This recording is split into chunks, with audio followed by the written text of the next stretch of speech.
आम्ही अनेक ज्या वेळेला काम करत असतो भारतीय जनता पार्टीचा, माझा हॉटेल व्यवसाय आहे, प्रदीपचा आहे, पण पार्टीने आदेश दिला की तुम्ही कुडाळ मालवण मध्ये जा आणि कार्य करा म्हणून. आम्ही दुसरा तिसरा काहीच विचार केला नाही. मतदान तर तुम्हीच करणार आहात आणि आपले मतदार सुद्धा आपलंच ऐकणार आहेत. पण आम्ही येऊन काय करतोय, मी आता अनेक दिवस झाले मालवण मध्ये प्रवास करत आहे. आचरा असेल, सुकळला असेल, अनेक मालवणच्या भागामध्ये कुडाळमध्ये फिरत आहे. सगळ्याकडे अति उत्तम प्रतिसाद मिळतोय, अति उत्तम आपल्याला सगळ्यांचा सहकार्य मिळत आहे. भारतीय जनता पार्टीच्या कार्यकर्त्यांना एक आपले आदरणीय मंत्री साहेब श्री रवींद्र चव्हाणजी आपल्यामध्ये आलेले आहेत. सगळ्यांनी मोठ्याने उभा राहून टाळ्या मारून त्याचं स्वागत करावं. भारतीय जनता पार्टीचा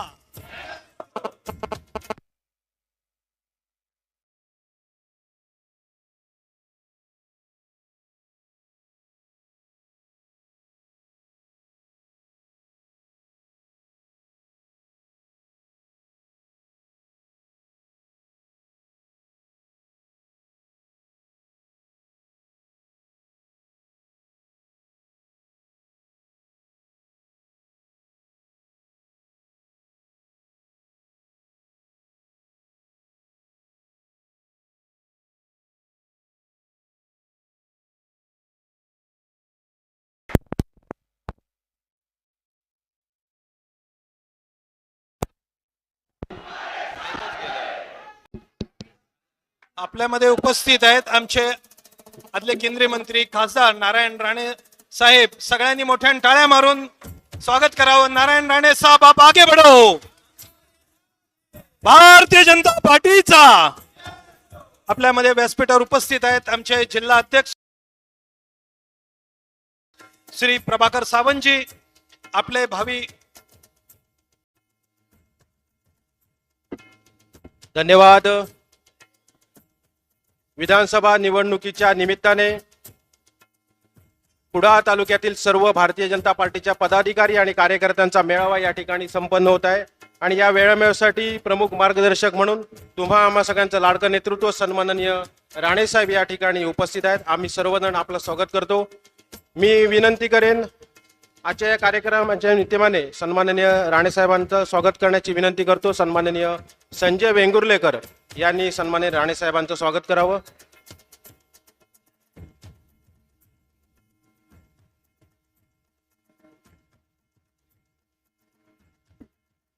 सन्माननीय रुपेश कांदळे आणि निखिल कांदळकर यांना विनंती करेन की सन्माननीय पालकमंत्री रवींद्र चव्हाण साहेब यांचं स्वागत करावं.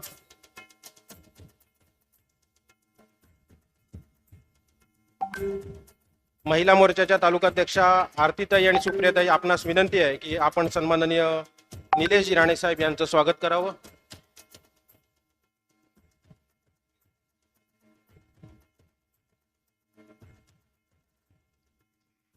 धन्यवाद. व्यासपीठावर उपस्थित सर्वच मान्यवरांचं मी शब्दसुमनाने स्वागत करतो. सन्माननीय अतुलजी काळसेकर, भारतीय जनता पार्टीचे प्रदेश उपाध्यक्ष, सन्माननीय प्रभाकरजी सावंत,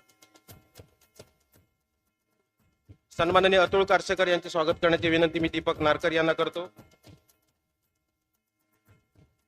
सन्माननीय प्रभाकर सावंत जिल्हाध्यक्ष यांचं देखील स्वागत करावं अशी विनंती करतो.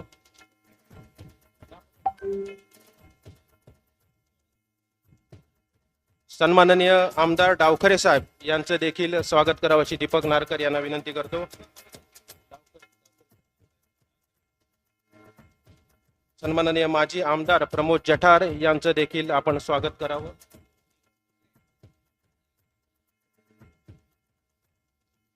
धन्यवाद. उपस्थित सर्वच मान्यवरांचं शब्दसुमनाने स्वागत करून आजच्या या मेळाव्याच्या निमित्ताने या मेळाव्याला सुरुवात करण्यापूर्वी आपल्यातीलच काही आपल्या भारतीय जनता पार्टीच्या परिवारातील काही पदाधिकारी कार्यकर्ते यांचं दुःखद निधन झालेलं आहे. त्यापैकी एक आपल्या वेताबांबडा बूथ कमिटीचे अध्यक्ष कैलास यादव यांचं 15 दिवसापूर्वीच अकाली तरुण वयात अतिशय दुःखद निधन झालेलं आहे. त्याचबरोबर आपल्या कुडाळ तालुक्यातील आजी माजी पदाधिकारी असतील किंवा इतर मान्यवर यांचं या कालावधीमध्ये दुःखद निधन आहे. या सर्वांना आपण 1-2 मिनिटं स्तब्ध उभं राहून श्रद्धांजली द्यावी अशी आपल्या सगळ्यांना विनंती करतो.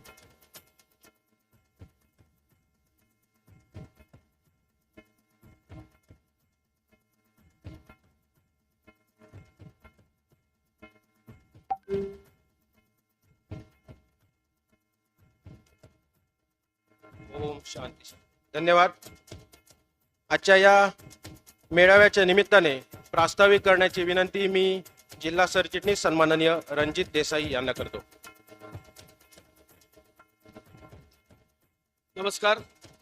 भारतीय जनता पार्टी कुडाळ तालुका या कुडाळ तालुक्याचा आज या ठिकाणी कार्यकर्ता मेळावा आयोजित करण्यात आलेला आहे. या मेळाव्याला उपस्थित असलेले महाराष्ट्राचे माजी मुख्यमंत्री, या भागाचे लोकप्रिय खासदार सन्माननीय श्री नारायणराव राणे साहेब, सिंधुदुर्ग जिल्ह्याचे पालकमंत्री, राज्याचे सार्वजनिक बांधकाम मंत्री सन्माननीय श्री रवींद्रजी चव्हाण साहेब, आपल्या सर्वांचे या कुडाळ मालवण विधानसभेचे लाडके उमेदवार सन्माननीय श्री निलेशजी राणे साहेब, भारतीय जनता पक्षाचे जिल्हाध्यक्ष प्रभाकरजी सावंत, प्रदेशचे उपाध्यक्ष अतुलजी काळसेकर साहेब, आमदार निरंजनजी डावखरे, त्याचबरोबर माजी आमदार प्रमोदजी जठार, महिला अध्यक्षा श्वेताताई कोरगावकर, व्यासपीठावर उपस्थित असलेले सर्वच मान्यवर, उपस्थित सर्व माझे सहकारी बंधू भगिनींनो आणि मित्रांनो, दिनांक 23 ऑक्टोबरला सन्माननीय निलेशजी राणे साहेब यांनी सन्माननीय महाराष्ट्राचे मुख्यमंत्री एकनाथजी शिंदे साहेब यांच्या उपस्थितीत जेव्हा पक्षप्रवेश केला तेव्हा महायुतीचा एक प्रचंड मोठा मेळावा आपण या कुडाळमध्ये घेतलेला होता. आणि या मेळाव्याला फार मोठ्या प्रमाणात संपूर्ण कुडाळ मालवण मतदारसंघातून मोठी उपस्थिती लाभलेली होती. आणि त्याच वेळेला या निवडणुकीचा निकाल काय असणार हे सर्व जाणकारांनी जाणलेलं होतं. लोकसभा निवडणुकीत जे सन्माननीय राणे साहेबांना 27,000चं मताधिक्य मिळालेलं होतं, ते मताधिक्य कुठेतरी 50,000 क्रॉस करून 55-60 हजारापर्यंत जाईल अशी सर्वांनाच एक मोठा विश्वास निर्माण झालेला आहे. आणि त्यामुळे आज संपूर्ण या कुडाळ तालुक्यातला भारतीय जनता पक्षाच्या सर्व पदाधिकारी असतील, कार्यकर्ते असतील, सर्वांचा आपण हा मेळावा या ठिकाणी आयोजित केलेला आहे.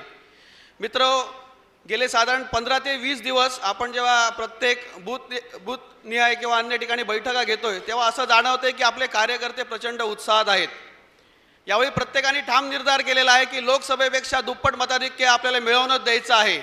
त्याकरता प्रत्येकजण कामाला देखील लागलेला आहे. काल जे प्रचाराचं साहित्य होते ते प्रत्येकापर्यंत पोच झालेलं आहे.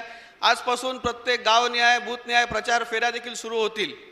परंतु हे करत असताना आपल्या सर्वांना देखील या विद्यमान आमदारांनी ज्यांना 10 वर्ष या मतदारसंघाने संधी दिली त्या आमदारांनी या मतदारसंघामध्ये काय केलं ते देखील लोकांसमोर बोलून दाखवलं पाहिजे. परवा जेव्हा अशाच प्रकारचा मालवणला मेळावा झालेला होता, सन्माननीय राणे साहेब उपस्थित होते, तेव्हा देखील त्या ठिकाणी अनेक लोकांनी आपल्या भावना व्यक्त केल्या आणि सर्वांच्या भावना अत्यंत तीव्र होत्या. 2017 मध्ये या आमदारांनी शेवटची आमसभा घेतलेली होती. त्यानंतर आजपर्यंत 2024 गेल्या 7 वर्षात एक साधी आमसभा सुद्धा हे आमदार, सर्वसामान्य व्यक्ती असतो, या मतदारसंघातला मतदार असतो, त्याला प्रश्न विचारायला संधी मिळते, परंतु ती संधी आपल्यापासून त्यांनी हिरावून घेतलेली आहे. त्यानंतर गेल्या महिन्या ते 1.5 महिन्यात आपण सर्वजण बघत असाल तर या ठिकाणी आपल्या या भारतीय जनता पक्ष असेल किंवा महायुतीमध्ये अनेक लोकांचे पक्षप्रवेश होत आहेत. जे अनेक वर्ष निष्ठावानपणे या आमदारांचं काम केलं किंवा उभाटा पक्षाचं काम केलं ते आता त्यांच्या कारभाराला कंटाळून कुठेतरी आपल्या या महायुतीमध्ये प्रवेश करत आहेत. आणि त्यामुळे आता या आमदारांच्या पायाखालची वाळू घसरायला लागलेली आहे. आणि त्यामुळे त्यांच्याकडे आता कुठच्याही प्रकारचं शेवटचं शस्त्र नसताना केवळ आपल्या काही कार्यकर्त्यांमध्ये मतभेद निर्माण करा, काही अफवा पसरवा, असं शेवटच्या टप्प्यात काहीतरी करायचा त्यांचा इरादा आहे. परंतु माझ्या सहकाऱ्यांना विनंती आहे की आपण अगदी निश्चयाने आणि आपल्याला जे काम दिलेलं आहे ते काम अगदी चोखपणे पार पाडायचं आहे. सन्माननीय राणे साहेब जेव्हा लोकसभेला उमेदवार म्हणून उभे होते तेव्हा सन्माननीय मोदी साहेबांचा चेहरा संपूर्ण देशात होता. या ठिकाणी सन्माननीय राणे साहेबांचं एवढं मोठं कर्तृत्व होतं, त्यामुळे सर्वांनी आपल्याला फार भरभरून मतदान दिलं. परंतु त्यानंतर देखील आपल्या सर्वांना माहिती असायला पाहिजे की आपल्या जिल्ह्यामध्ये त्या दिवशी सन्माननीय प्रमोद जठार साहेबांनी सांगितलं, आकडेवारीत सांगितलं की या राज्याचे मुख्यमंत्री असतील, शिंदे साहेब असतील, उपमुख्यमंत्री फडणवीस साहेब असतील किंवा अजित पवार साहेब यांच्या या मुख्यमंत्री आणि दोन्ही मुख्यमंत्र्यांनी एक लाडकी बहीण, मुख्यमंत्री माझी लाडकी बहीण योजना जी सुरू केली. या योजनेअंतर्गत आपल्या जिल्ह्यामध्ये साधारण 2 लाख लाभार्थी महिला, त्यांना तो अनुदान मिळते, दर महिन्याला मिळते. साधारण 1500 रुपये प्रत्येक महिन्याला म्हटलं तरी 30 कोटी रुपये हे एका महिन्याला होतात आणि 5 हप्ते एकूण आपल्याकडे पोच झालेले आहेत. म्हणजे 150 कोटी रुपये अनुदान, 150 कोटी रुपये आपल्याकडे पोच झालेले आहेत. आणि साधारण एका वर्षाचा हिशोब केला तर 360 कोटी रुपये आपल्या जिल्ह्यामध्ये हे येणार आहेत. खरं तर आपल्यापैकी कुठच्याही माता भगिनींनी कोणी मागितलेले नव्हते पैसे, कोणाच्या म्हणजे वाटलं देखील नव्हतं की अशा प्रकारची योजना आपल्याला सुरू होईल. परंतु सन्माननीय या महायुतीच्या सर्व नेत्यांनी विचार केला की आपल्या राज्यातल्या जर का महिला सक्षम झाल्या पाहिजेत तर त्यांच्यासाठी अशा प्रकारची योजना सुरू केली पाहिजे. आपल्या जिल्ह्याचा DPDCचा आराखडा घेतला तर 220 ते 230 कोटीचा आहे आणि केवळ मुख्यमंत्री माझी लाडकी बहीण योजनेतून आपल्या जिल्ह्याला मिळणारी रक्कम ही 360 कोटी रुपये आहे. हे खरं वास्तव आपण लोकांसमोर आणलं पाहिजे आणि हे जे पैसे मिळणार आहेत हे आपल्या स्थानिक बाजारपेठांमध्ये त्याचा खर्च होणार आहे, त्याचा उपयोग देखील आपल्या सर्व लोकांना होणार आहे. मित्र, प्रचाराचे अनेक मुद्दे आहेत. मी सर्वांना विनंती करतो की केवळ आपल्याकडे आता 12 दिवस शिल्लक आहेत. 18 तारखेला संध्याकाळी 6 वाजता प्रचार संपणार आणि आज तारीख आहे 8 तारीख आहे. मोजून 12 दिवस आपल्याकडे शिल्लक राहिलेले आहेत. या 12 दिवसात प्रत्येकाने अत्यंत प्रामाणिकपणे स्वतः उमेदवार असल्याच्या आविर्भावामध्ये काम केलं पाहिजे, प्रचार केला पाहिजे, प्रत्येक घराघरापर्यंत पोहोचलं पाहिजे, शेवटच्या मतदारापर्यंत पोहोचलं पाहिजे.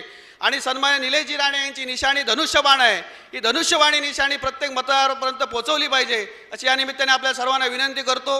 आपल्या सर्वांना परवा आम्ही या मिटिंगबद्दल सांगितलं, खरं तरी काल मिटिंग होती परंतु ही मिटिंग आज ठरवण्यात आली. तरीसुद्धा आपण एवढ्या मोठ्या संख्येने उपस्थित राहिलात, मी आपल्या सर्वांचे मनापासून आभार व्यक्त करतो आणि थांबतो. जय हिंद, जय महाराष्ट्र. धन्यवाद सन्माननीय देसाई साहेब. आपण आता या ठिकाणी लाडक्या बहिणीचा उल्लेख केलात. आपल्याला सांगायला अभिमान वाटेल की सिंधुदुर्ग जिल्ह्यातली सगळ्यात जास्त लाभार्थी हे कुडाळ तालुक्यातनं आहेत. त्यामुळे सर्वात जास्त मतदान महिलांचं हे कुडाळ तालुक्यातनं झालं पाहिजे.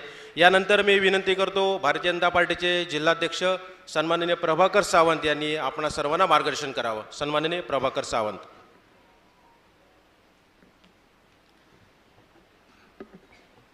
नमस्कार. हिंदवी स्वराज्याचे सरसंस्थापक छत्रपती शिवाजी महाराज, स्वराज्य रक्षक धर्मवीर छत्रपती संभाजी महाराज, भारतीय राज्यघटनेचे शिल्पकार महामानव डॉक्टर बाबासाहेब आंबेडकर, श्रद्धेय अटलजी या सर्व विभूतींना या ठिकाणून मी अभिवादन करतो. आज आपण कुडाळ तालुक्याचा हा सगळेच बूथ प्रमुख असतील, शक्ती केंद्र प्रमुख असतील, सगळे प्रभारी असतील आणि आपली बूथची जी काही 50 प्रमुख रचना आहे त्या सगळ्याच कार्यकर्त्यांचा मेळावा या ठिकाणी आयोजित केलेला आहे. आणि या सगळ्या मेळाव्यासाठी आपले मार्गदर्शक ज्यांच्या नेतृत्वाखाली आपण गेली अनेक वर्ष संघटनेचं काम करतोय ते सन्माननीय राणेसाहेब असतील, सन्माननीय चव्हाणसाहेब, सन्माननीय निलेशजी राणे, ही सगळी मंडळी उपस्थित आहेत. आणि आपल्या पक्षाचे सर्व त्या सगळ्यांचं मी स्वागत करतो. सन्माननीय प्रदेशाचे उपाध्यक्ष अतुलजी, आमचे आमदार पदवीधरचे निरंजनजी, प्रमोदजी जठार आणि व्यासपीठावर माझी सगळीच सहकारी मंडळी उपस्थित आहेत. प्रत्येकाचा नामोल्लेख करत नाही. समोर पत्रकार मंडळी आहेत आणि कुडाळ तालुक्यातील सगळी बूथ रचनेशी संबंधित सगळे माझे कार्यकर्ते, या सगळ्यांचं मी एक या ठिकाणी स्वागत करतो. खरं तर भारतीय जनता पार्टीची ज्यावेळी बूथ रचना चालू होती तेव्हा अनेकांच्या तो सुरुवातीला चेष्टेचा विषय होता. बूथ प्रमुख, त्याच्याखाली 50 प्रमुख, एका बूथवर 1+30ची कमिटी. आणि हे सगळं करत असताना आमच्या सगळ्याच प्रमुख कार्यकर्त्यांनी अत्यंत मेहनतीने हे सगळं भारतीय जनता पार्टीचं जे स्ट्रक्चर आहे, ज्याच्यावर आपल्याला गुजरातमध्ये विजय मिळाला, ज्याच्यावर आपण देशामध्ये 2 वेळा सत्ता आणली, त्या सगळ्या रचनेचं काम सगळ्यांनी केलं. आणि आज सांगायला आनंद वाटतो की 156 आता 157 बूथ झाली आपल्या या कुडाळ तालुक्यामध्ये दोन्ही मंडळांमध्ये मिळून. ह्या सगळ्या बूथवर आपली 1+30पेक्षाही चांगली रचना आहे. म्हणूनच आपण प्युअर सगळ्या कार्यकर्त्यांचा हा इतक्या मोठ्या प्रमाणातला मेळावा या ठिकाणी संपन्न करू शकलो. खरं तर साहेब, हीच सगळी मंडळी आहेत ज्यांनी गेली 2.5-3 वर्ष सन्मान्य निलेशजींच्या नेतृत्वाखाली विधानसभा प्रमुख म्हणून ते कार्यरत असताना संघटनेचं चांगलं काम त्या केलेलं आहे. हीच ती मंडळी सगळी या ठिकाणी उपस्थित असलेली आहेत ज्यांनी आपल्या निवडणुकीमध्ये भारतीय जनता पार्टीला आपल्या रूपाने कमळ या निशाणीवरचा खासदार दिला, चांगलं मताधिक्य दिलं. आणि हीच ती मंडळी आहेत ज्यांनी उद्याच्या निलेशजींच्या प्रचाराची धुरा पूर्णपणे आपल्या खांद्यावर घेतलेली आहे. आणि मला नक्की विश्वास आहे की लोकसभेपेक्षा चांगल्या मताधिक्याने या ठिकाणी निलेशजींचा विजय हा कुडाळ मालवण मतदारसंघामध्ये आम्ही सगळी मंडळी मिळून करणार आहोत. जे आता आमच्या रणजितजींनी अपेक्षा व्यक्त केली, खरं तर आम्ही साधारणतः सांगतो त्यापेक्षा डबल आमचा परफॉर्मन्स देतो असा थोडासा इतिहास आहे. मागच्या वेळी आपण 13-15 हजारापर्यंत मताधिक्य देऊ असंच तुमच्यासहित सगळ्या निलेशजींसहित सगळ्यांनी आम्ही मान्यवरांना सांगितलेलं होतं. कदाचित त्यावेळेची स्थिती जी होती त्यावेळी मान्यवरांना पण कदाचित त्याबद्दल ते साशंक असतील, पण सुदैवाने कार्यकर्त्यांनी इतकं चांगलं काम केलं की 15,000 म्हणून 27,000चं लीड दिलं. आणि आता तेच 27,000चं टार्गेट आपल्यासमोर असताना आता आपण 54, 55, 60,000च्या लीडचं थोडंसं अपेक्षा ठेवून आहोत. आणि ही केवळ अपेक्षा कागदोपत्री आहे असं नाही, तर याच्यामध्ये गेल्या 10 दिवसामध्ये आपली पहिली एक बैठक झाल्यानंतर प्रत्येक बूथवरच्या बैठका चालू आहेत. आणि इथले 9 जिल्हा परिषद असतील, एक शहर असेल, याच्यामध्ये आपण जिल्हा परिषद प्रभारी, त्याचे 2 सहप्रभारी, अशा सगळ्या पद्धतीची व्यवस्थित रचना लावली आणि सगळी मंडळी ही सक्रिय ॲक्टिव्ह मोडवर आहेत. त्याबद्दल सगळ्यांचंच मी अभिनंदन करतो. थोडंसं एक संघटनात्मक काही सूचना द्यावा, जसं आमच्या जठार साहेब म्हणताना म्हणतील की तो एक छोटा मंत्र आहे, त्या पद्धतीचं थोडंसं काम आपण बूथन्याय केलं तर चांगलं होईल असं मला वाटतं. जे आपल्या राष्ट्रीय पातळीवरून ग्राम पातळीपर्यंत खूपच मोलाचं आहे किंवा ते एक अभ्यासाचा विषय आहे. ज्या बूथवर आपल्याला मताधिक्य मिळालं आहे, 60% जास्त मताधिक्य मिळालेलं आहे, 55% जास्त मताधिक्य मिळालं आहे, जे काटावरचं नाही, अशा सगळ्या बूथवर आपण सरसकट 10% मतदानाचा आकडा वाढेल. मग ते मतदान कुठलंही असो, पण सरसकट मतदानाचा आकडा जो आपल्याकडे 66 होता तो 76 कसा होईल इतका आपण प्रयत्न केला तर त्याच ट्रेंडप्रमाणे आपल्याला जे आपल्याला 60% मतदान पडलं ते आपलं 66% होऊ शकतं. हा एक प्रयत्न बूथचा अभ्यास करून केला पाहिजे.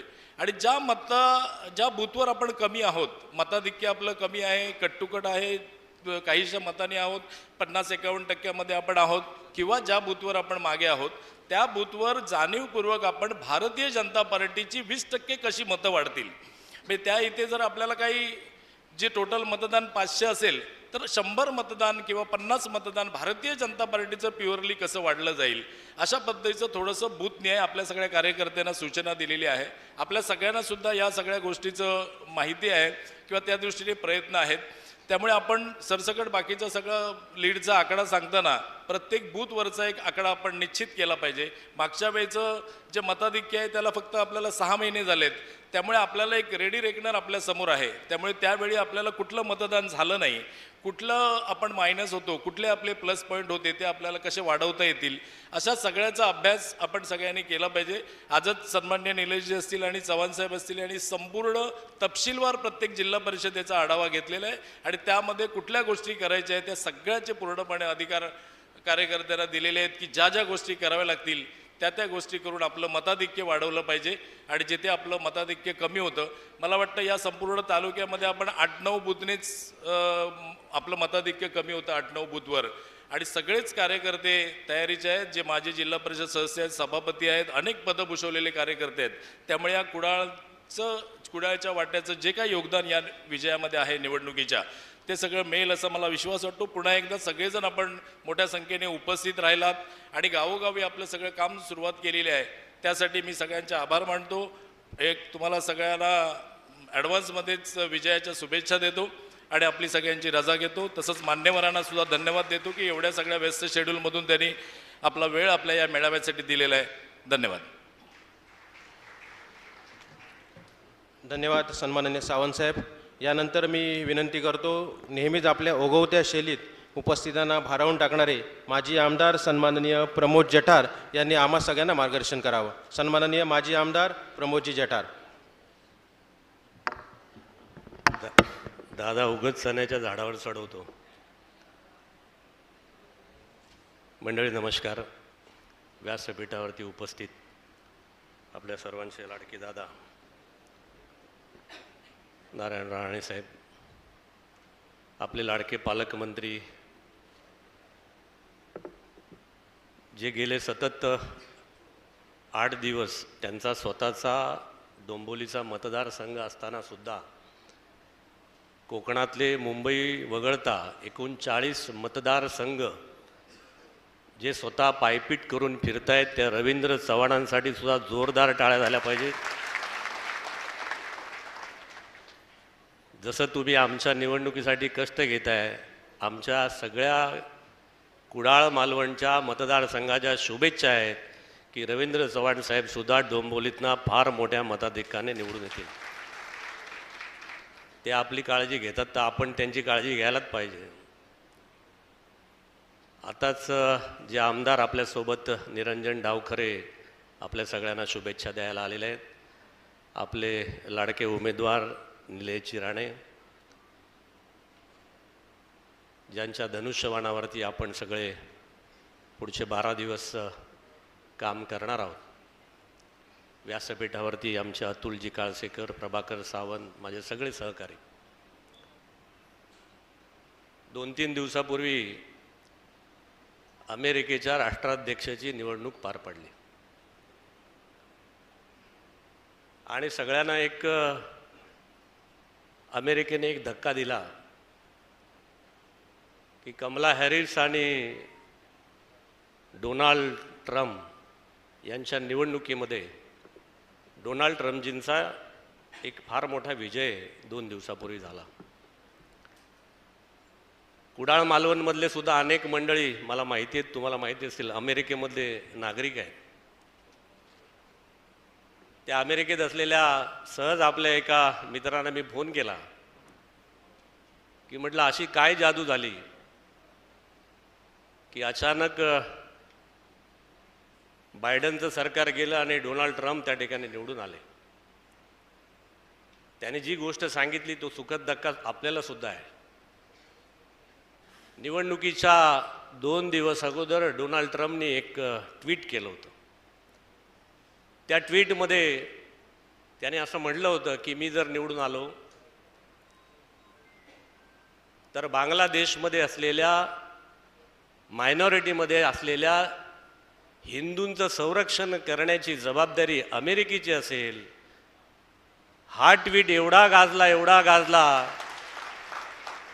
की त्या एका ट्विटवर बंधू भगिनींनो अमेरिकेचा राष्ट्राध्यक्ष 270 मताने म्हणजे बहुमताने निवडून आला. एका ट्विटवर जे ट्विट होतं जगातल्या हिंदूंचं, जिथे ते मायनॉरिटीज असतील त्या हिंदूंचं संरक्षण यापुढे अमेरिकेचा राष्ट्राध्यक्ष करेल, काळजी घेईल. एक सुसंस्कृत समाज आहे जो कधीही कोणाच्या विरोधात नाही, जो आपले सण साजरे करत असतो, जो आपला कारभार आपल्या पद्धतीने करत असतो, कधीही कोणाची दुश्मनी मारामारी भांडणं करत नाही. अशा हिंदू समाजाचं संरक्षण करण्याची जबाबदारी ज्या राष्ट्राध्यक्षाने एका ट्विटवर घेतली, अमेरिकेचा राष्ट्राध्यक्ष एका ट्विटवर निवडून येत असेल तर मला सांगा महाराष्ट्राचा मुख्यमंत्री आणि आमचा या कुडाळ मालवणचा एक उमेदवार धनुष्यबाणावर निवडून येईल का नाही?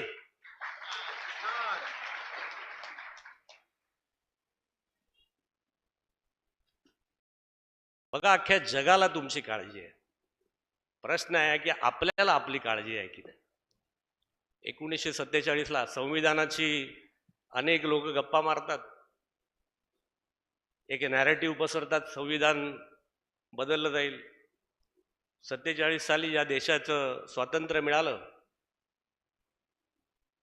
डॉक्टर बाबासाहेब आंबेडकर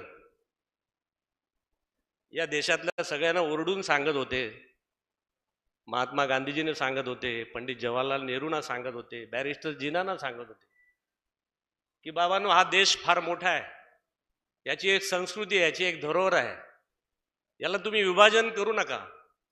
हिंदू मुसलमान हे इथले आता भाऊ भाऊच म्हणून नांदतील, इथे सगळ्या धर्माची मंडळी आहेत, तुम्ही नका या देशाचं विभाजन करू. महात्मा गांधींनी सुद्धा मान्य केले की नाही या देशाचं विभाजन होणार. डॉक्टर बाबासाहेब आंबेडकरांनी सांगितलं होतं, ज्यांचं संविधान आपण डोक्यावर घेतो त्याला सन्मान करतो, आणि तुम्हाला जर या देशाची फाळणी करायची असेल तर एक वेळ हिंदू निराळे करा, मुसलमान निराळे करा, आणि जर ते न करता केलं तर 50 वर्षानंतर या देशातले लोक काँग्रेसला शिव्या घातल्याशिवाय राहणार नाही. आज जर डॉक्टर बाबासाहेब आंबेडकर या देशाचे पहिले पंतप्रधान झाले असते तर या देशामध्ये एक सुद्धा समस्या राहिली नसी, असं वाक्य त्या ठिकाणी माझ्या मताशी सहमत आहात की नाही? अरे आहात की नाही सहमत? व्हायला पाहिजे होती की नाही डॉक्टर बाबासाहेब आंबेडकर या देशाचे पहिले पंतप्रधान? अरे व्हायला पाहिजे की नाही? आज जे संविधानाच्या आनाबाका घेतात, काय लिहिल्या होत्या संविधानामध्ये? त्या संविधानामध्ये हेच लिहिलंय, ज्याला आपला धर्म पाळायचा असेल त्याने आपल्या घरात धर्म पाळा, जाहीररित्या धर्माचं पालन त्या ठिकाणी रस्त्यावर करू नका. या देशातल्या सगळ्या हिंदू, मुसलमान, ख्रिश्चन, शीख जे आहेत, जैन, या सगळ्यांसाठी एक कायदा असेल असं त्या संविधानामध्ये लिहिलं. म्हणजे मला तर कधी कधी वाटतं की त्यावेळेला 1947 साली डॉक्टर बाबासाहेब आंबेडकर म्हणजे या देशाचे तंटामुक्ती अध्यक्ष होते. खरं आहे की खोटं आहे? जर ते पंतप्रधान झाले असते तर या देशामध्ये आज हिंदूंची अवस्था, बांगलादेशमधल्या हिंदूंची अवस्था, पाकिस्तानमधल्या मुस्लिमांची अवस्था वाईट आली नसती. सर्वे अपि सुखी न संतु सर्वे संतु निरामया, सगळी मंडळी सुखी झाली असती.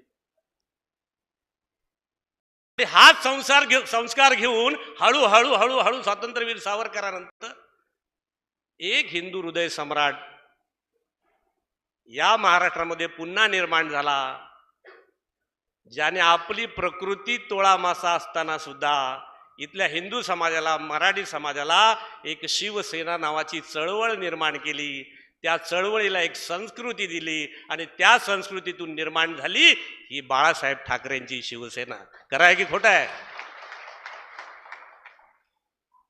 त्या बाळासाहेबांनी संस्कृती दिली, ते बाळासाहेब हिंदू हृदय सम्राट. आणि काल राज ठाकरेंना राणेसाहेब म्हणावं लागलं एका कुठल्या तरी अमरावतीच्या भाषणामध्ये की त्याच घरात एक निर्माण झालेल्या विकृतीने बाळासाहेबांचं हिंदू हृदय सम्राट लावणं सुद्धा गेले 3 वर्ष बंद केलंय. म्हणजे ज्या संस्कृतीने शिवसेना निर्माण केली त्या संस्कृतीमध्ये एक विकृती निर्माण झाली. त्या विकृतीचं नाव सुद्धा सांगतो, उद्धव ठाकरे. उद्धव ठाकरे.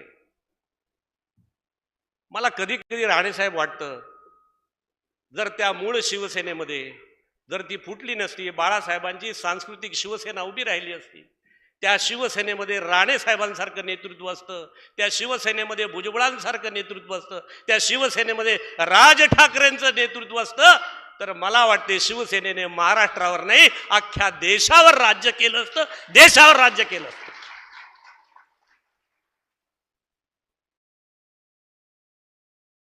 जरा विकृती एवढ्यासाठीच म्हटलं की अशी एकापेक्षा एक सरस असणारी माणसं त्या संघटनेतनं बाहेर पडली. स्वतःच्या भावाशी पटलं नाही, स्वतःच्या कुटुंबाशी पटलं नाही, ही सगळी मंडळी बाहेर पडली. मला कधी कधी निलेशजी राणा, मला अचंबा वाटतं की उद्धव ठाकरेंना सरकार हवं कशासाठी? म्हणजे यांना एवढा आटाटोप कशासाठी करतात? म्हणजे 19ला युतीचं चांगलं सरकार त्या ठिकाणी आलं होतं. बघा, मी का विकृतीमध्ये मी अनेक दाखले देऊ शकतो तुमच्या समोर आहे. देवेंद्र फडणवीसांच्या नेतृत्वाखाली, मोदी साहेबांच्या नेतृत्वाखाली एक सक्षम सरकार त्या ठिकाणी आलं होतं 19ला. मला मुख्यमंत्री व्हायचं आहे, बंद दरवाजा आड काहीतरी मला आश्वासन दिलंय. या माणसाने असंघाशी संघ केला. मूळ संस्कृती होती त्या संस्कृती विनाशाकडे नेली.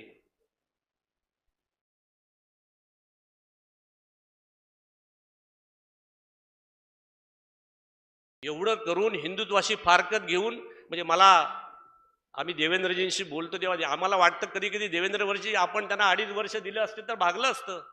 आणि मग देवेंद्रजी जे सांगतात कार्यकर्त्यांना, अरे 50 वेळा आम्ही फोन केले, 50 वेळा एक सुद्धा फोन उचलला नाही. बाळासाहेब हे ग्रेट होते, हिंदू हृदय सम्राट होते, कारण ते त्यागमूर्ती होते. त्यांनी एवढी शिवसेना उभी केली, कधी सुद्धा एका पदाची लालसा ठेवली नाही. बाळासाहेब कधीही मुख्यमंत्री होऊ शकले असते पण झाले नाहीत. त्या मुख्यमंत्री पदाच्या लालसेपोटी या माणसाने 2019ला असंघाशी संघ केला. बरं, केला तो केला. पत्रकार मंडळी, केला तर केला संघ, पण गेल्यानंतर बाबा 2.5 वर्ष तुला 5 वर्ष सरकार मिळालं ते तरी राबवायचं. म्हणजे हवंय कशाला सरकार? 2.5 वर्षामध्ये मंत्रालयामध्ये 2.5 दिवस सुद्धा जाऊ शकला नाही हा माणूस. सरकार कशासाठी हवंय? बरं आणलं सरकार, ते आणलं, आपल्या हाताखालचे 60 शिलेदार, त्यांना भेटायला वेळ नाही, सरकार चालवायला वेळ नाही, पुन्हा ते शिलेदार 40 निघून गेले. मला उद्धव ठाकरे साहेबांना एक सवाल तुमच्या माध्यमातून पत्रकार मंडळी विचारायचे, अरे बाबा, एवढा आटापिटा करून तुला सरकार हवंय कशासाठी? तुला सरकार हवंय कशासाठी? म्हणजे असं म्हणतात त्या उत्क्रांतीच्या सिद्धांतामध्ये की माणसाला कधीतरी शेपटी होती, वापरली नाही, ती शेपटी सुद्धा गळून पडली. उद्धव ठाकरेला आपलं सरकार वापरता आलं नाही, म्हणून उद्धव ठाकरेंचं सुद्धा सरकार गळून पडलं. पुंडलिक वरदे. मला सांगा, ज्याला सरकार वापरता येत नाही त्याला पुन्हा पुन्हा लोकांकडे जाऊन सरकारची भीक मागण्यात काही अर्थ आहे का हो? अरे आहे का? द्यायला हवंय का यांच्याकडे पुन्हा सरकार? मला कशाला काय कळतच नाही, कोणाला हवंय?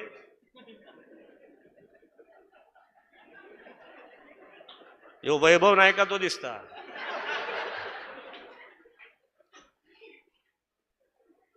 मला सांगा कशासाठी सरकार हवंय बाबा? म्हणजे काल राणे साहेब, काल उद्धव ठाकरेजी रत्नागिरीत होते, परवा 2 दिवसापूर्वी, आणि म्हणले की तो बारसू काही रिफायनरीचा प्रकल्प हवा असेल, नाही तर होणार नाही, तो वाईट आहे, तुला मी बंद करणार. बघा यांचं सरकार. मला उद्धव ठाकरेंबद्दल कधी कधी कौतुक वाटतं. बाबा, हे सरकार नावाचं खेळणं तुला हवंय कशासाठी? तू मुख्यमंत्री, राणेसाहेब मुख्यमंत्री होते, राणेसाहेब, त्यांचा दबदबा होता. राणेसाहेब हा माणूस म्हणतो मुख्यमंत्री म्हणून. माझ्याकडे त्या बारसू रिफायनरीचं प्रकरण आलं, मला अधिकाऱ्यांनी सांगितलं हा प्रकल्प चांगला आहे, याच्यामध्ये एवढ्या 2 लाख नोकऱ्या निर्माण होतील, मी त्याच्यावर सही केली. राणेसाहेब मला सांगा, जो मुख्यमंत्री, त्याचे अधिकारी त्याला सांगतायत हा प्रकल्प चांगला आहे, आणि सरकार पडल्यानंतर सांगतो की माझ्या अधिकाऱ्यांनी मला खोळा बनवला, प्रकल्प वाईट होता, मी चुकून सही केली. पुंडलिक वरदे. आवशिक खाव याच्या कोल्यान.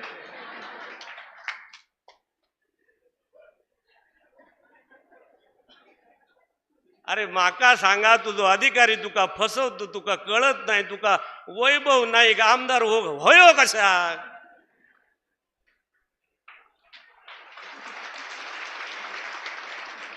त्या माकडाच्या हातात शॅम्पेन दिल्यासारखी. अरे सरकार हवंय कशाला तुला?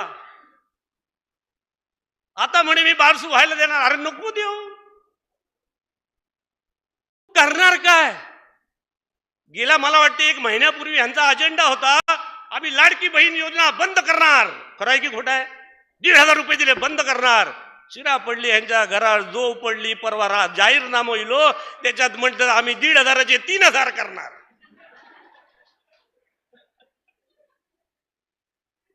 अरे तू कुठल्या तरी एका स्टेटमेंटवर तरी कन्फर्म राहा रे, नाही तर बायको सुद्धा घरात घेऊची नाही नंतर. एका तरी स्टेटमेंटवर कन्फर्म राहा. मंडळी समजून घ्या, कुठल्या माणसांच्या हातात सरकार देतोय आपण? कोणाच्या हातात सरकार देतोय? कोणाला अरे कळतच नाही ना काही येते. आपण कशासाठी आलोय ते? म्हणजे त्यांनी पूर्वीची भाषणं शोधून बघून काय काढा, जेव्हा मोदी साहेबांबरोबर आमच्यावर होते ते काय मोदी साहेबांचं कौतुक करायचे. मोदी साहेब म्हणजे काय, अमकन तमकन तम. आता काय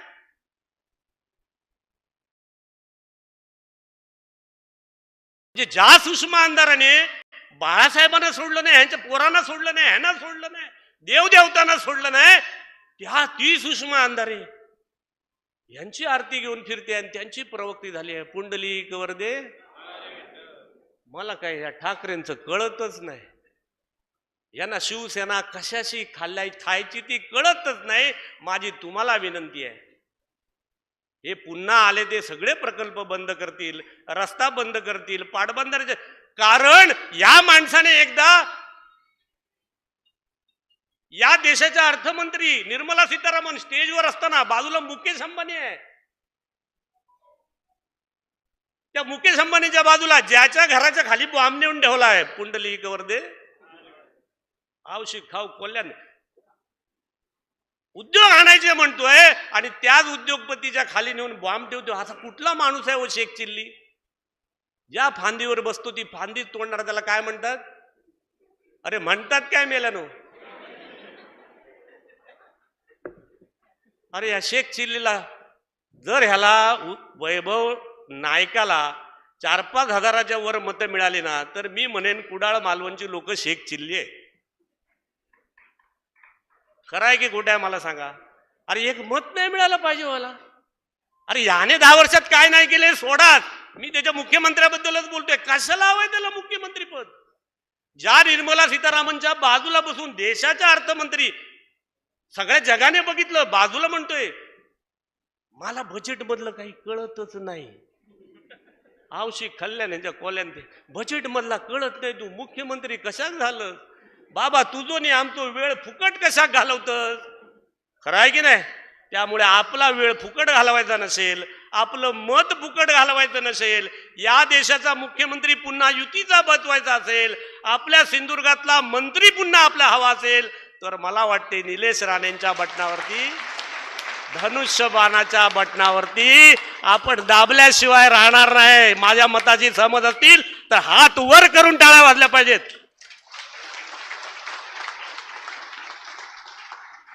अभी नहीं तो आणि घासून नाही तर गणपती बाप्पा.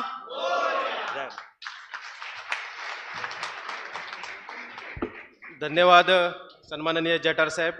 मी मगाशी म्हटलं होतं आपल्या ओघवत्या वाणीने आपण सगळ्यांमध्ये नवं चैतन्य निर्माण केलं. आणि यानंतर मी विनंती करतो पदवीधर मतदारसंघाचे आमचे सगळ्यांचे लाडके आमदार सन्माननीय निरंजन डावखरे आपण सगळ्यांना मार्गदर्शन करावं. सन्माननीय निरंजन डावखरे साहेब. आजच्या या आपल्या सभेला उपस्थित आपल्या राज्याचे आणि देशाचे सगळ्यांचेच लाडके नेते सन्माननीय राणेसाहेब, त्याचबरोबर आपल्या सर्वांचे लाडके पालकमंत्री आणि खऱ्या अर्थाने कोकणाला विकासाची दिशा दाखवण्याचं काम जे करतायत ते माननीय चव्हाण साहेब, आपले उमेदवार निलेशजी राणे, ज्यांनी मगाशी आपल्याला सगळ्यांना संबोधित केलं ते सन्माननीय जठार साहेब, प्रभाकरजी सावंत, त्याचबरोबर अतुलजी, उपस्थित मंचावरचे सर्व मान्यवर. मला पूर्ण कल्पना आहे की आपण सगळेजण खऱ्या अर्थाने चव्हाण साहेबांचं, राणे साहेबांचं आणि उमेदवाराचं भाषण ऐकायला या इकडे एकत्र आलेलो आहोत.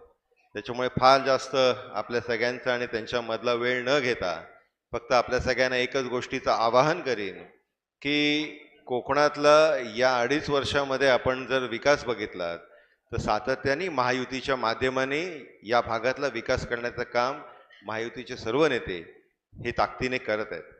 त्याचबरोबर त्याचं एक जिवंत उदाहरण म्हणजे आपल्या कोकणातले सर्व स्टेशन जे आहेत माननीय चव्हाण साहेबांच्या माध्यमाने सावंतवाडीपासून ते पेण पनवेलपर्यंतचे सर्व स्टेशन हे एअरपोर्टसारखेच आता दिसतात. म्हणजे आपण स्टेशनला आलो तर एअरपोर्टला आलोय का असा एक जो भाव निर्माण होतो ते खऱ्या अर्थाने विकासाचं एक दिशादर्शक आहे.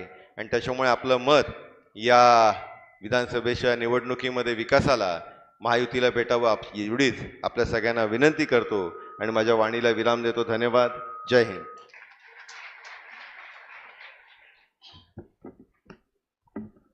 धन्यवाद सन्माननीय डावखरे साहेब.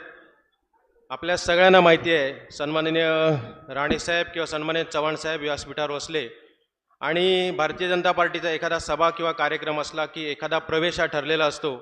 आणि आजही हा दुग्ध शर्करा योग आहे साहेब. आज ज्या गावामध्ये आपण हा कार्यक्रम घेतोय, ज्या गावामध्ये आपला हा मेळावा संपन्न होतोय, त्या गावचे सरपंच हे या स्थानिक आमदाराचे एक जुने सहकारी होते. उद्धव बाळासाहेब ठाकरे गटाचे त्या ठिकाणी त्या माध्यमातून ते निवडून आलेले होते. परंतु गेल्या 2-3 वर्षातील त्यांच्या आमदार आणि त्यांच्या स्थानिक लोकप्रतिनिधी या गावाकडे आणि विशेषतः त्यांच्याकडे केलेल्या अक्षम्य दुर्लक्षामुळे आणि आपल्या सगळ्यांचं राणे कुटुंबियावर असलेलं प्रेम, चव्हाण साहेबांवर असलेलं प्रेम आणि आपल्या सगळ्यांच्या कार्यकर्तृत्वावर विश्वास ठेवून पावशी गावच्या सरपंचा सौ वैशाली सदानंद पावसकर आणि त्यांचे सर्व सदस्य सहकारी आज भारतीय जनता पार्टीच्या परिवारामध्ये आपल्या उपस्थितीत प्रवेश करतायत. मी ज्यांची नावं वाचन त्यांनी कृपया व्यासपीठावर या ठिकाणी व्यासपीठावर येऊन साहेबांच्या हस्ते भारतीय जनता पार्टीमध्ये प्रवेश स्वीकारावा आणि बाकीच्या त्यांच्या सहकार्याने कृपया व्यासपीठाच्या समोर उभं राहावं.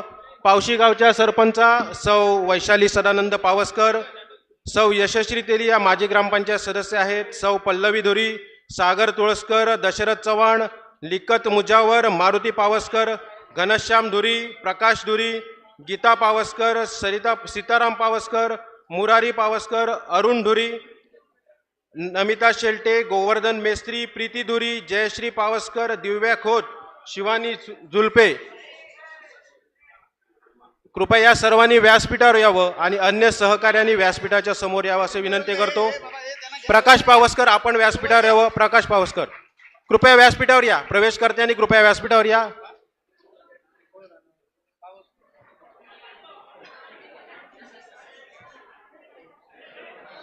आमचे शक्ती केंद्र प्रमुख रुणाल कुंभार, शक्ती केंद्र प्रमुख रुणाल कुंभार, आपण देखील व्यासपीठावर यावं.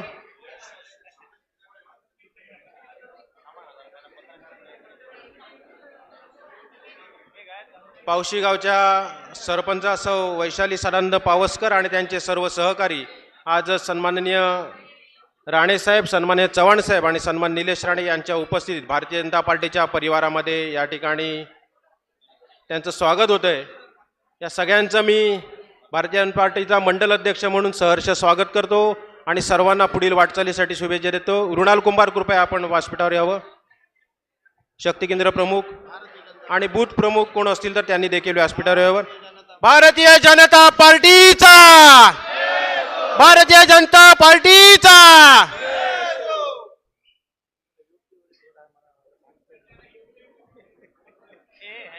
तर त्याचबरोबर त्यांच्या समवेत असणारे शेकडो कार्यकर्ते आज आपल्या भारतीय जनता पार्टीच्या परिवारामध्ये सहभागी होत आहेत, सामील होत आहेत. त्यांनी देखील जर शक्य असेल तर व्यासपीठाच्या समोर येण्याची विनंती करतो. त्यांच्याबरोबर प्रवेश करणारे सर्व कार्यकर्ते, सगळ्यांची नावं वेळेअभावी घेऊ शकत नाही, तरी आपल्या सगळ्यांची माफी मागतो की आपल्या सगळ्यांची नावं वेळेअभावी या ठिकाणी घेऊ शकत नाहीत. आपल्या सर्वांचं देखील भारतीय जनता पार्टीच्या परिवारामध्ये सहर्ष स्वागत आहे. सरपंचांबरोबर असणारे शेकडो कार्यकर्ते जे उपस्थित असतील त्यांनी कृपया या ठिकाणी यावं. आपल्या सगळ्यांचं स्वागत आहे. यानंतर मी पावशी सरपंच सौ वैशाली पावसकर यांना विनंती करेन, आजच्या या प्रवेशाच्या निमित्ताने आपण आपलं मनोगत, आपण हा निर्णय आपल्याला का घ्यावा लागला, आपल्यावर काय वेळ या ठिकाणी आली आणि आपण सर्व हा निर्णय घेतला. राणेसाहेबांवर, चव्हाण साहेबांवर विश्वास ठेवून आज आपण भाजपवासी झालेला आहात. आपण या ठिकाणी आपलं मनोगत 2 मिनिटांमध्ये व्यक्त करावं. पावशी गावच्या सरपंचा सौ वैशाली सदानंद पावसकर यांनी आपलं मनोगत व्यक्त करावं. बाकीच्यांना कृपया विनंती आहे की कृपया आपण सर्वांनी पुन्हा एकदा आसनस्थ व्हावं. पत्रकार मंडळींना देखील विनंती आहे, कृपया आपण सर्वांनी आसनस्थ व्हावं. धन्यवाद. 2 मिनिटं बोलते. ओके. होय.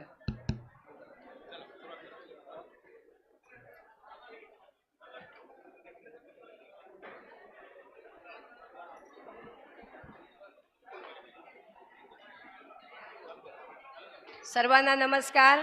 माननीय खासदार श्री निलेशजी राणे साहेब, कुडाळ मालवण मतदारसंघाचे भावी आमदार श्री निलेशजी राणे साहेब, जिल्ह्याचे पालकमंत्री माननीय रवींद्र चव्हाण साहेब, भाजपचे जिल्हा अध्यक्ष श्री प्रभाकर सावंत साहेब, व्यासपीठावरील मान्यवर उपस्थित सर्व सन्माननीय भाजपचे कार्यकर्ते व सर्वांचे मी पावशी गावाच्या वतीने स्वागत करते.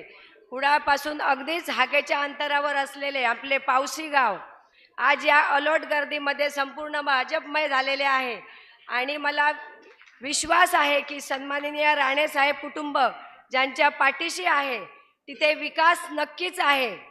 मगाशीच मी मुद्दाम उल्लेख केला, आमचं गाव कुडाळपासून हाकेच्या अंतरावर असले तरी विकासापासून खरंच खूप मागे आहे. गावातील महिलांना रोजगार म्हणा किंवा पर्यटनाच्या दृष्टीने उपयुक्त असलेले ठिकाण म्हणजे पावशी धरण, मच्छिंद्र मंदिर, आदस्थान असलेले ठिकाण इत्यादीचा विचार करता मोठ्या प्रमाणात पर्यटन होऊन गावाचा कायापालट होण्याचा होऊ शकतो. दुसरं म्हणजे भंगसाळ नदी ते हायवे मिटक्याच्या वाडीपर्यंत भंगसाळ म्हणजे सर्व्हिस रस्त्याचं जे आपले काम 5 वर्षापासून प्रलंबित आहे ते प्रश्न मार्गी लावण्याकरिता मी गेली 15 वर्ष राजकारणात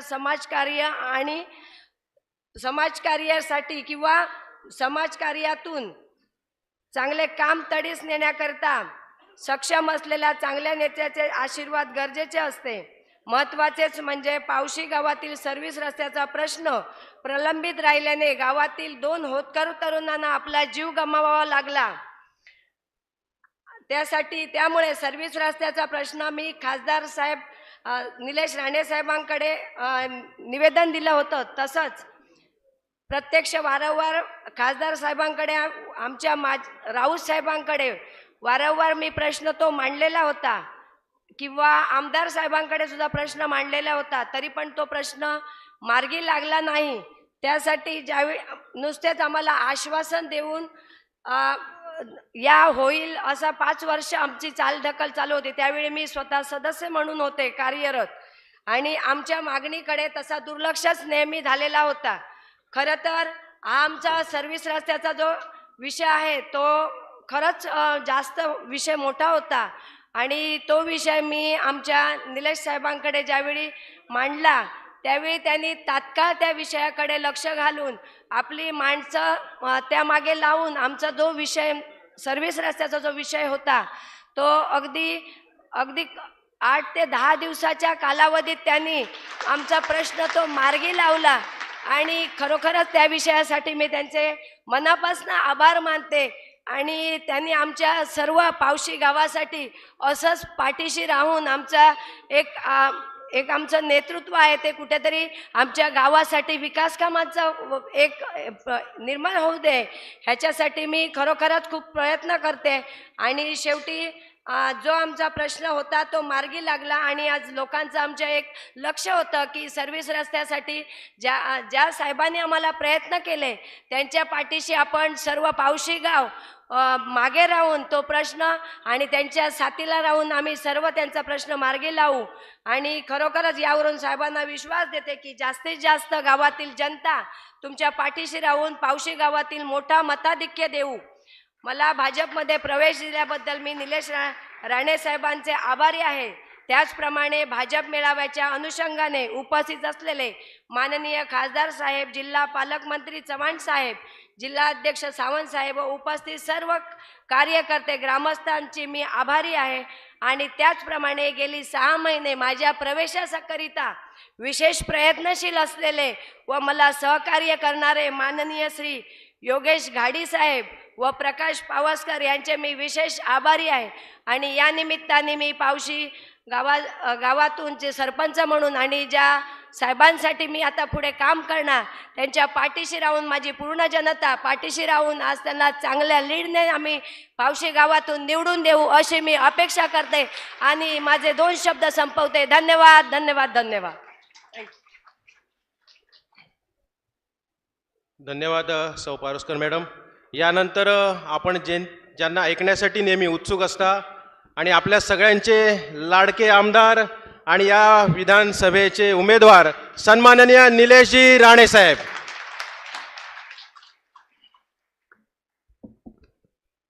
सन्माननीय राणे साहेब, सन्माननीय चव्हाण साहेब, आमदार सन्माननीय डावखरेजी, जिल्हाध्यक्ष सन्माननीय प्रभाकरजी सावंत, सन्माननीय संग्रामजी रणजितजी देसाई, उपस्थित सर्वच मान्यवर बंधू भगिनी, येणाऱ्या 20 तारखेला विधानसभेची निवडणूक होत आहे आणि या विधानसभेला महायुतीचा उमेदवार म्हणून महायुतीच्या सर्व नेत्यांनी मला उमेदवारी दिली आहे. त्यामुळे सुरुवातीलाच मी त्या आमच्या सर्व नेत्यांचे आभार व्यक्त करतो. असाच एक कार्यक्रम भारतीय जनता पक्षाचा भरगच्च कार्यक्रम एक मालवणमध्ये झाला आणि आज कुडाळमध्ये होतोय. आता निवडणुकीला जेमतेम 12-13 दिवस राहिलेत आणि या 12-13 दिवसामध्ये आपण प्रचार कसा करायचा आहे हे काय मला वेगळं सांगायची गरज नाही. आपण सगळे तरबेज आहात, जाणकार आहात. अनेक निवडणुका आपण सगळ्यांनी लढवलेल्या आहेत. अनेक निवडणुका आपण सगळ्यांनी बघितलेल्या आहेत. आता 6 महिन्यापूर्वी लोकसभेची निवडणूक झाली. त्या निवडणुकीत सुद्धा या कुडाळ मालवण मतदारसंघाने जी कामगिरी केली, या मतदारसंघाने 27,000ची लीड राणेसाहेबांना दिली. ह्याच आपल्या टीमवर्कमुळे हे सगळं शक्य होऊ शकलं.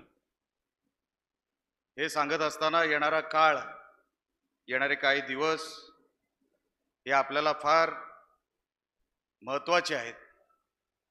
आता विरोधकांचे सभा होतील, विरोधक अजून आक्रमक होतील, आपल्याला डिवचायचा प्रयत्न करतील, आपल्याकडून काहीतरी चूक व्हावी म्हणून प्रयत्न करतील. मी आपल्याला सगळ्यांना विनंती करणार आहे, फक्त 12-13 दिवस आपल्याकडून कसली चूक होता कामा नये याची आपण सगळ्यांनी काळजी घ्यावी. मी धरून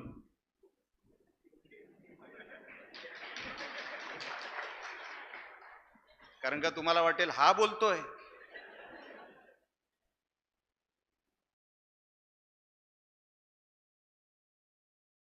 कारण का ज्याचं जळतं त्यालाच कळतं.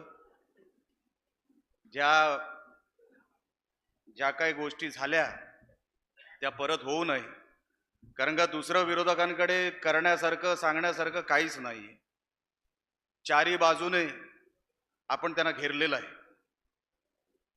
दाखवण्यासारखं काम नाही. 10 वर्ष तशी त्यांची रिकामीच गेली.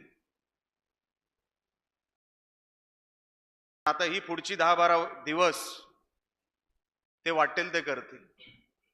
आणि म्हणून आपल्याला सगळ्यांना मी विनंती करतो की आपण गावागावामध्ये, आपण ज्या गावात आहात त्या गावामध्येच आपण प्रचार करावा. बाजूचा कोणतरी बोलवतोय, सावंतवाडीमध्ये कोणतरी बोलवतोय, इकडे कोणतरी बोलवतोय म्हणून कृपया करून आपली जागा सोडू नका. आहे तिथेच राहा, कारण का तुमची गरज ही आहे तिथेच आहे. त्या भागात जी गरज असेल ते त्या वेळेला बघून घेतील. निवडणुकीनंतर तुम्ही तिकडे गेलात तरी काय हरकत नाही. माझी विनंती आहे तिथेच राहा. आपल्यासाठी जसं जठार साहेब म्हटले, डोनाल्ड ट्रम्प वेगळा ट्विट करणार नाही. काय जठार साहेब, तुमची ओळख आहे, काय शक्यता आहे का? नाही, आपल्यासाठी काय करायची शक्यता आहे का? पण आज जठार साहेब एका वेगळ्या मूड मध्ये दिसले मला अनेक दिवसांनी. वाटतं रिफायनरी जवळ आली आहे. पण या खरोखर व्यक्तींनी त्या रिफायनरीसाठी जेवढे प्रयत्न केले, एकदा जोरदार टाळ्या त्यांच्यासाठी एकदा होऊन जाऊ द्या. कारण का ती गरज आहे. कुडाळ मालवणमध्ये पण आमदारकी कशासाठी लढवतोय हे आपण अगोदर ओळखून घ्या. ही काय माझ्यासाठी आमदारकी नाहीये किंवा कुठला तरी बदला घेण्यासाठीही नाहीये. तशी 10 वर्षामध्ये या कुडाळ मालवणमध्ये असं काय बदललं, असं काय घडलं, एकदा आपण सगळ्यांनी विचार करून बघावं. इथे शिक्षण क्षेत्रामध्ये काय बदल झाले का? कुठली इंटरनॅशनल शाळा आपल्याकडे आली का? कणकवलीमध्ये आली, आपल्याकडे येऊ शकली नाही. आपल्या कुडाळ मालवण मतदारसंघामध्ये साधे स्पोर्ट्स क्लब येऊ शकले नाहीत. आरोग्य सेवा ही किती कोलॅप्स झाली आपल्याला सगळ्यांना माहिती आहे. सिव्हिल हॉस्पिटल आपल्या ह्याच मतदारसंघात आहे, पण सिव्हिल हॉस्पिटलची आजची अवस्था काय आपल्याला सगळ्यांना माहिती.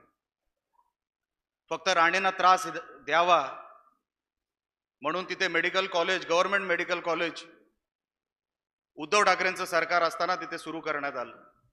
त्यांना माहित नाहीये सिंधुदुर्गामध्ये अजून 10 जरी मेडिकल कॉलेज आले तरी नुकसान काय नाही, डिमांडवर हे मेडिकल कॉलेज चालत असतात. 1-2 आल्याने कोणाला काही फरक पडत नाही. पण जी व्यवस्था द्यायची असते, जी व्यवस्था द्यायला पाहिजे होती तशी व्यवस्था दिली गेली नाही.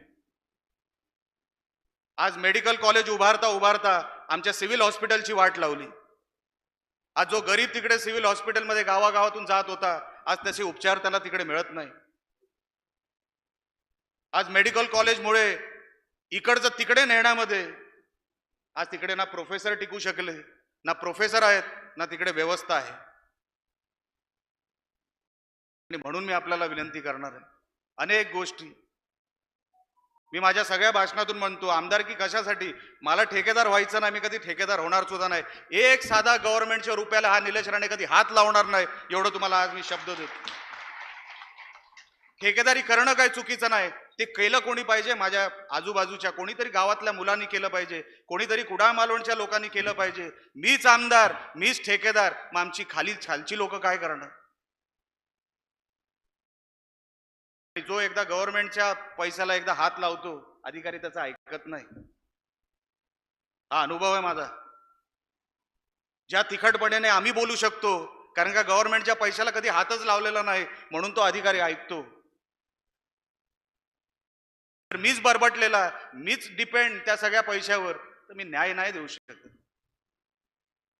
आणि म्हणून या मतदारसंघाला जर खरा न्याय द्यायचा असेल, जे मच्छीमार 10 वर्षापूर्वी आमच्या विरोधात मोठ्या प्रमाणात उतरले होते, आज राणेसाहेब, चव्हाण साहेब, मी तुम्हाला छाती ठोकपणे सांगतो, ते सगळे मच्छीमार आपल्या बरोबर आपल्या महायुतीला मतदान करतील.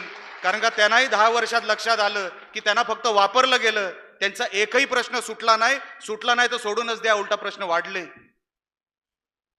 बाहेरून आक्रमणं वाढली.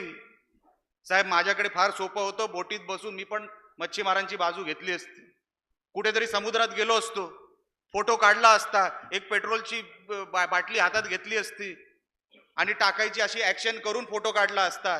पण त्याच्याने काय बदलत नसतं, त्याच्याने काही बदलत नसतं. जर खरोखर मच्छीमारांसाठी काय करायचं असतं तर ती बोट जी बाहेरची आली ना, ती परतच जाता कामा नाही, ही व्यवस्था आमदारांनी करायला पाहिजे होती. ती खरी आमदारकीची जी काय धमक असते ना, ती तशी दाखवायला पाहिजे होती.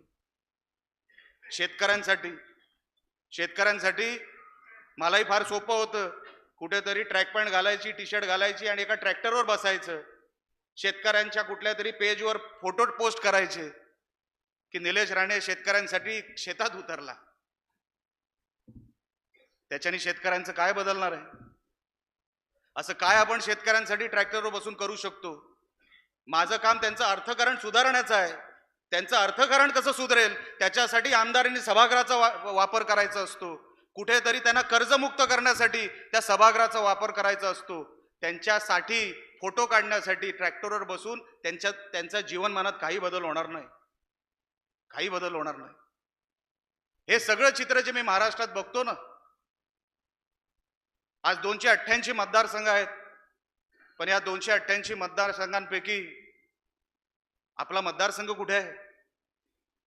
एका बाजूला नितेश राणे, एका बाजूला दीपक केसरकर आहेत, ते दोघंही आपला मतदारसंघ पुढे घेऊन चाललेत. आपला मतदारसंघ कुठे आहे? त्या मंत्रालयाला माहित सुद्धा नाही इकडचा आमदार काय करतो, इकडे पण पैसा पाठवावा लागतो असं तिकडच्या मंत्रालयाच्या अधिकाऱ्यांना माहित सुद्धा नाही. अहो, आपल्याला स्टुलावरती बसणारे आमदार नको, आमदार आला की समोरचा अधिकारी उठला पाहिजे असा आपला कोणतरी आमदार आपल्या माध्यमातून तिकडे जावा. त्या विधिमंडळामध्ये चव्हाण साहेब आहेत, त्याच्या अगोदर राणे साहेब होते, त्यांना माहिती आहे 288 मतदारसंघ आहेत. त्या 288 मतदारसंघांपैकी आपल्याला किती नावं लक्षात आहेत? 25 नावं नाही घेऊ शकत, मी नाही घेऊ शकत. ह्या महाराष्ट्राच्या 288 मतदारसंघापैकी आपण 50 नावं घेऊ शकत नाही की ह्या आमदाराची नावं मला तोंडपाठ आहेत. फक्त 50, ते पण घेतली तर. ज्या 288 पैकी जर आपल्याला 50 नावं लक्षात नसतील तर विचार करा त्या मतदारसंघाला न्याय कसा मिळणार? कोण ओढणार तो सगळा फंड? आपलं नशीब चांगलं, आपल्याला रवींद्र चव्हाण साहेब मिळाले, इकडे राणे साहेब मिळाले, नाहीतर 2.5 वर्षामध्ये जे आपण काम करू शकलो तेही करू शकलो नसतो. म्हणून विशेष आभार मी मनापासून या दोघांचे मानतो. खास करून रवींद्र चव्हाण साहेबांनी एक मला भावासारखं सांभाळलं. माझं गेलेलं पत्र कधी रिटर्न आलं नाही, ते काम होऊनच रिटर्न आलं, म्हणून मी मनापासून यांचे आभार व्यक्त करतो. साहेबांनी 2.5 वर्षामध्ये जवळपास कुडाळ मालवण या मतदारसंघासाठी 650 करोड रुपये दिले, जिल्ह्याला 3,500 कोटीच्या वर दिले. हे कधी पैसे आपल्याला दिसले असते? कधी पैसे आपल्याला मिळणार होते? डीपीडीसीच्या माध्यमातून. इकडे आमदार नाही, वरती काही पॉलिसी ठरल्या आहेत, पण इथे निलेश आहे ना, तर त्याला तो पैसा मिळाला पाहिजे हे सांगणारे रवींद्र चव्हाण साहेब. निलेश राणेला खाली पैसा पाठवला पाहिजे. आणि साहेब, तुम्ही पाठवलेला पैसा इमानाने तो शेवटच्या घटकापर्यंत पोहोचला. तुम्ही पाठवलेला पैसा त्याच्यामध्ये भेसळ झाली नाही, त्याच्यामध्ये भ्रष्टाचार झाला नाही, गावागावात तो पैसा पोहोचला. आणि म्हणून आज हे चित्र तुमच्या समोर उभं आहे. ग्रामपंचायती आपण घेतल्या साहेब, खरेदी विक्री संघ आपण घेतले, जी क्रेडिट सोसायटी आपण घेतल्या. हे सगळं का शक्य झालं? कारण का तुम्ही पाठवलेला 2.5 वर्षातला पैसा हा खाली तळागाळापर्यंत गेला. आणि तळागाळातला माणूस सांगायला लागला इथे महायुतीचं सरकार येणार, आणि ते तळागाळातला जो काय माणूस होता तो आपला प्रचारक झाला. राणे साहेबांनी जे केंद्रातून काम केलं, जे त्यांच्या लेटर हेडवर काम होतं, ते मला वेगळं सांगायची काही गरज नाही. त्यांच्या राज्यसभेचा प्रत्येक रुपया म्हणजे जवळपास 90% निधी हा कुडाळ मालवणसाठी त्यांनी वापरला. जेव्हा राज्यसभेवर राणे साहेब होते तेव्हा 90% निधी हा कुडाळ मालवणसाठी वापरला. साहेब, मी आपलाही आभारी आहे. पण सेवा जर करायची असेल ना, त्याच्यासाठी आमदारकी मागतोय. जठार साहेब, मला देवानी सगळंच दिलं, मागण्यासारखं आता काय राहिलं नाही. पण एक संधी फक्त आपल्याकडे मागतोय.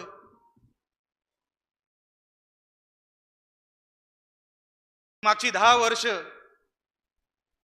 मी अनेक लोकांना बघितलं, अनेक जवळच्या लोकांना बघितलं, अनेक लांबच्या लोकांना बघितलं. जवळची लोक लांब कधी गेली कळली नाही, लांबची लोक जवळ कधी आली कळली नाही. आता वातावरण असं बदलतंय चारी बाजूला साहेब, जिथे नजर जात आहेत ना तिथे प्रवेश होत आहेत साहेब, जिथे नजर फिरते तिकडे. साहेब, त्याच्यामध्ये माझं योगदान काही नसेल, मी नामधारी आहे, पण ह्या सगळ्यांचं योगदान त्याच्यामध्ये मोठं आहे. हे लोकांनी हे सगळं धरून ठेवलं म्हणून आज हे सगळं शक्य झालं. मी आपल्याला हात जोडून विनंती करतो, माझ्यानंतर 2 भाषणं होणार आहेत. मी एक संधी मागण्यासाठी आपल्या समोर इथे उभा आहे.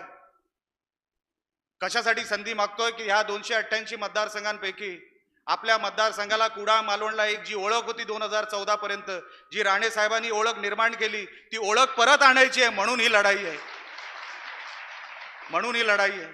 मी विरोधकांवर साहेब हल्ली टीकाच करत नाही. टीका करायला पण काहीतरी समोरच्यानी करावं लागतं. मी हल्ली टीकाच करत नाही. मी काय करू शकतो ते मी सांगतोय, मी काय देऊ शकतो हे सांगतोय.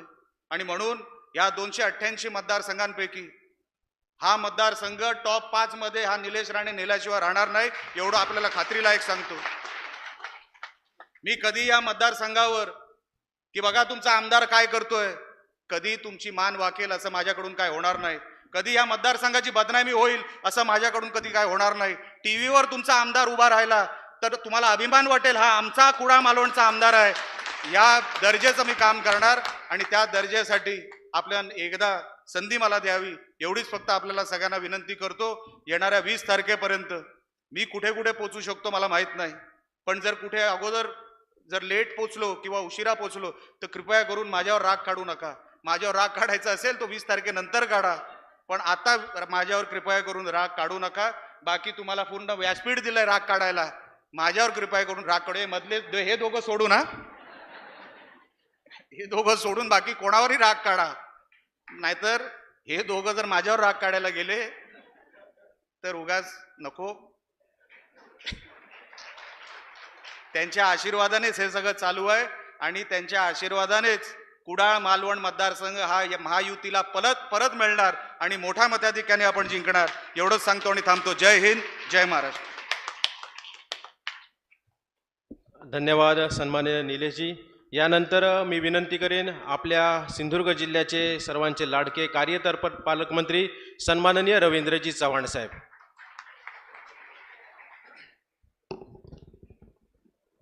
सर्वांना विनंती आहे, सर्वांनी दोन्ही हात उंच करून आपण सर्वांनी घोषणा द्यायच्या आहेत. बोला भारत माता की, भारत माता की, वंदे वंदे महायुतीचा. माझ्या अगोदर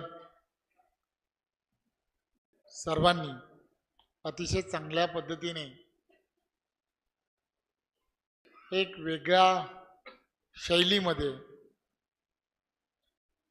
आपल्या समोर या मतदारसंघामध्ये आणि संपूर्ण महाराष्ट्रातली असणारी परिस्थिती याचा आपल्याला सर्वांना कथन केलं आहे. मी आपणासमोर फक्त दोनच गोष्टी सांगण्यासाठी इथे उभा आहे की हा कुडाळ मालवण हा मतदारसंघ आणि या मतदारसंघामध्ये मला आठवतं की या मतदारसंघामध्ये होणाऱ्या आमदाराची घोषणा ही मला असं वाटतं की मी 1.5 ते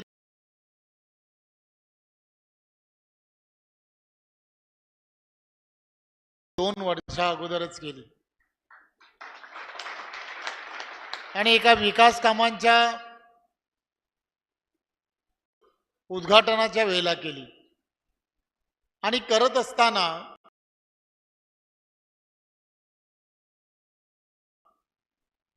याही गोष्टीचं भान ठेवलं की आमदार होण्यासाठी विकास कामं जी आवश्यक असतात ती सर्व विकास कामं ही कशी करता येतील. आणि मला सांगायला आनंद होतो आणि अभिमानही वाटतो की डॉक्टर निलेश राणेजी या मतदारसंघामधील प्रत्येक गावागावामध्ये गेले, गावागावामध्ये गेले, त्या गावामधून जी जी विकास कामं प्रलंबित होती ते सर्व विषय हे आमच्यापर्यंत आणले. एक सार्वजनिक बांधकाम विभागाचा महायुतीतला मंत्री म्हणून आणि या जिल्ह्याचा पालकमंत्री म्हणून जे जे या मतदारसंघामध्ये आवश्यक होतं ते सर्व निधी देण्याचं काम हे महायुतीच्या माध्यमातून झालं. आणि मग आपण पाहिलं असेल की सातत्याने या मतदारसंघामध्ये जो झंझावात आम्ही सर्वांनी पाहिला, विकास कामांचा पाहिला आणि प्रवेशांचा सुद्धा पाहिला. सातत्याने वेगवेगळ्या पद्धतीने वेगवेगळ्या विचाराची असणारी मंडळी ही प्रवेश करताना तुम्हाला आम्हाला सर्वांना का दिसत आहेत तर आदरणीय पंतप्रधान नरेंद्र मोदीजींच्या नेतृत्वात आणि आदरणीय महाराष्ट्र राज्याचे लोकप्रिय असे मुख्यमंत्री एकनाथराव शिंदेजी, त्याचबरोबर आपले सर्वांचे नेते आदरणीय देवेंद्रजी आणि अजितदादा, या तिघांच्या नेतृत्वामधलं हे जे सरकार आहे हे सामान्य माणसांचं सरकार आहे. सामान्य माणसाला केंद्रबिंदू समजून या सरकारने अनेक योजना या पूर्णच्या पूर्ण महाराष्ट्रामध्ये राबवण्याचं काम केलं. आणि या योजना तुम्हाला आम्हाला सर्वांनाच लोकांपर्यंत मतदारांपर्यंत पोहोचवणं ही आपली पहिली जबाबदारी आहे. आणि मला असं वाटतं की उरलेल्या या 13 दिवसामध्ये भारतीय जनता पार्टी आणि महायुतीच्या सर्व कार्यकर्त्यांनी प्रत्येकाने त्या बूथवरती आणि त्या बूथवरती असणाऱ्या त्या मतदारांच्या प्रत्येकाच्या घरापर्यंत आपण पोचलं पाहिजे. होणाऱ्या मतदानाच्या 70% मतदान हे महायुतीलाच आणि धनुष्यबाण या चिन्हाच्या समोर कसं होईल ही जबाबदारी इथे बसलेल्या प्रत्येक कार्यकर्त्याने घेतली पाहिजे. जसं डॉक्टर निलेश राणेंनी सांगितलं की आजूबाजूला काय होत आहे याची चिंता करू नका. आपले विरोधक कुठेतरी ही निवडणूक वेगळ्या दिशेला नेण्याचा प्रयत्न करतील आणि म्हणून आपण आपला बूथ हा कसा सक्षम होईल त्यासाठी येणाऱ्या 13 दिवसामध्ये काम करायला हवं. एक गोष्ट लक्षात घ्या, बाकी सगळ्या गोष्टीची चिंता ही पार्टी करेल, परंतु आपण आपला बूथ हा मजबूत करण्यासाठी जे जे आवश्यक आहे ते त्या बूथवरती करणं अत्यंत गरजेचं आहे. आणि मला खात्री आहे की महायुतीचा कार्यकर्ता समन्वयातून हेवे दावे या सगळ्या गोष्टी थोड्याशा बाजूला ठेवल्या पाहिजेत. अनेक वेळेला छोट्या छोट्या निवडणुकांमध्ये पक्षांतर्गत काही कुरघोडी होते, याही सगळ्या गोष्टी थोड्या दिवस बाजूला ठेवल्या पाहिजे महायुती म्हणून Shiv Sena, Bharatiya Janata party, Rashtrawadi, Republican party आणि आपल्या मित्र पक्षाला त्या बूथवरती एकत्र घेऊन आपल्याला जे मतदान आवश्यक आहे ते मतदान एकत्रपणे करणं अत्यंत गरजेचं आहे. आपल्यामधला असणारा इगो हा थोडासा बाजूला ठेवला पाहिजे. इगो मी यासाठी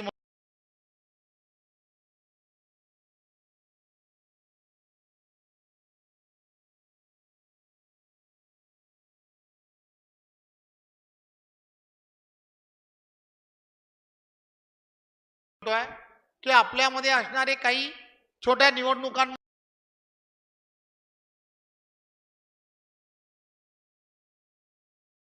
झालेले मतभेद असू शकतात. हे सगळे मतभेद आपण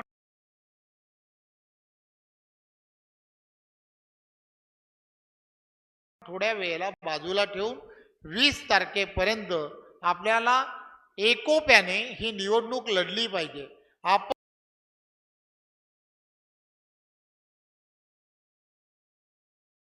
आपला एकोपा दाखवून आपला बूथ आणि बूथ वरती असणाऱ्या सगळ्या व्यवस्था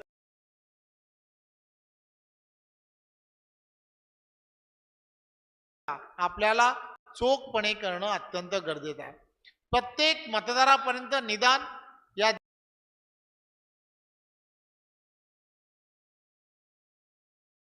दिवसांमध्ये रोज प्रवास करणं अत्यंत गरजेचं आहे आणि त्या त्या गावांमध्ये तिथल्या असणाऱ्या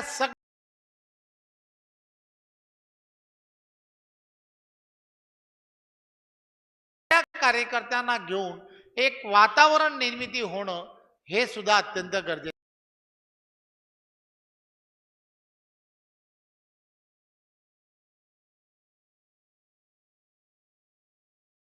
आहे.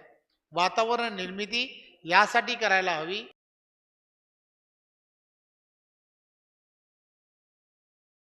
की काटावरचा असणारा जो मतदार आहे हा मतदार तुम्हाला आम्हाला सर्वांना वातावरण पाहून तो आपलं मताची जे दान आहे ते आपल्या पदरात टाकत असतो.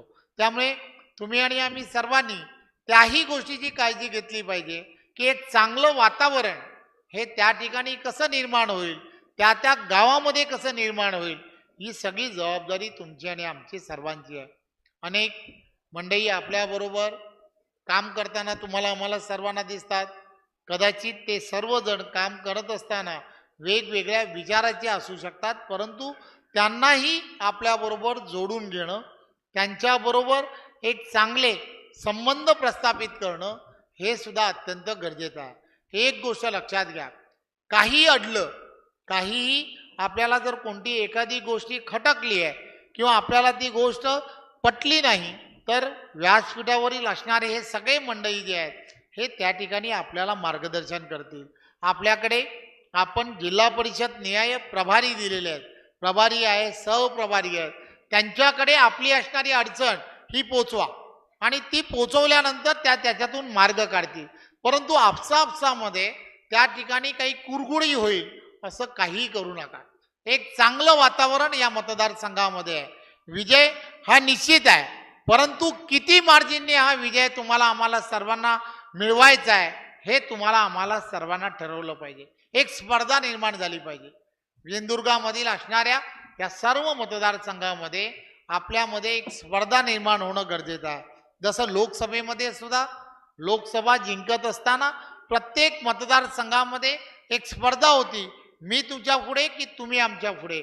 त्यामुळे एक गोष्ट लक्षात घ्या, आपण महायुतीचे कार्यकर्ता म्हणून एकंदरीत या सगळ्या मतदानामध्ये आपली भूमिका उजवी असणं अत्यंत गरजेचं आहे आणि आपण ती कराल याची मला पूर्ण खात्री आहे.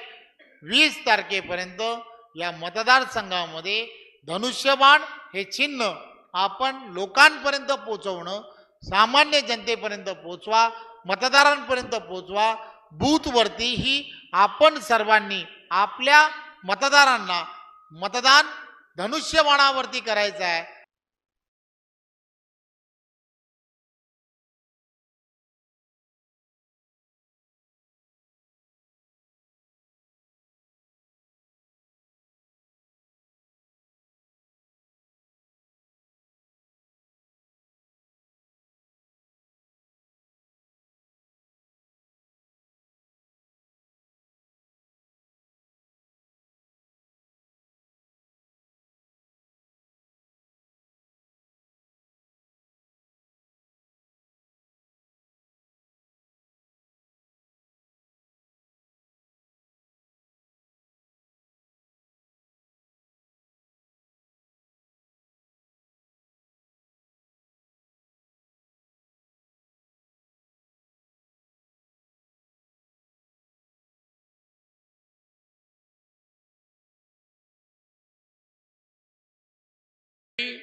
सो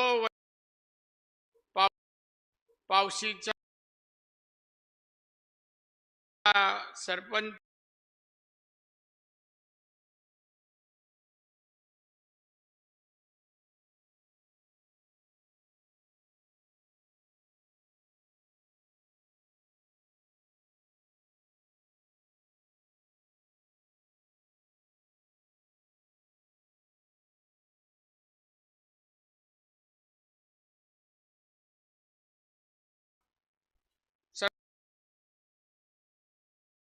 सन्माननीय अशोक सावंत, सन्माननीय दादा साहेब,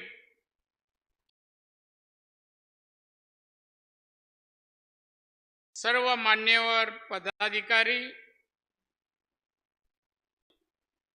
उपस्थित सर्व पत्रकार मित्र, कुडाळमधील सर्व वडीलधारी मंडळी, बंधूनो, भगिनीनो आणि तरुण मित्र, भाजपने आयोजित केलेली ही कुडाळ तालुक्याची भव्य बैठक आहे. या बैठकीला सर्व मान्यवरांनी या मंचकावरील आपले विचार तुमच्या समोर ठेवलेले आहेत. काही जणांनी मनोरंजनासह निलेश राणे जिंकून येण्यासाठी काय आवश्यक आहे चांगल्या शब्दातही सांगितलेलं आहे.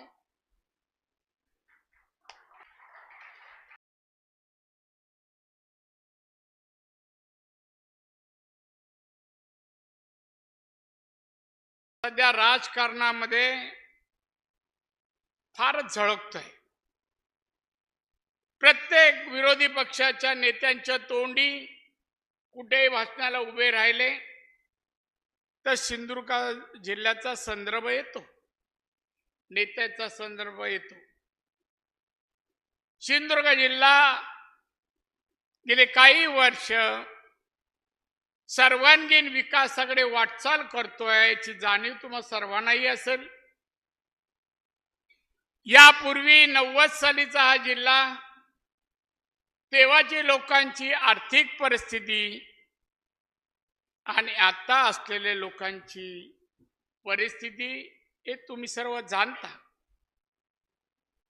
आणि त्यामुळे सर्वांचं लक्ष आपल्या जिल्ह्याकडे आहे आणि सर्वजण विरोधक भारतीय जनता पक्ष किंवा महायुतीवर टीका करायचा प्रयत्न करताय. ही टीका वैयक्तिक नसून आपल्या विकासावर आहे. आपण जे केलं किंवा गेल्या 2.5 वर्षात महायुतीने जे काम केलं, आमच्या एकनाथ शिंदेजींनी, देवेंद्र फडणवीस, सन्माननीय अजित पवार यांनी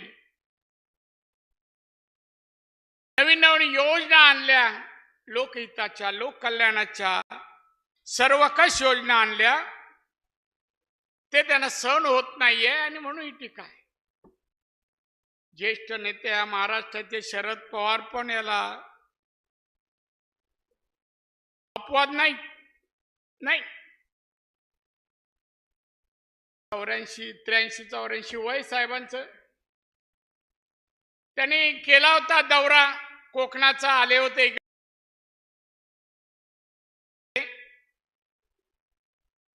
जाता जाता ते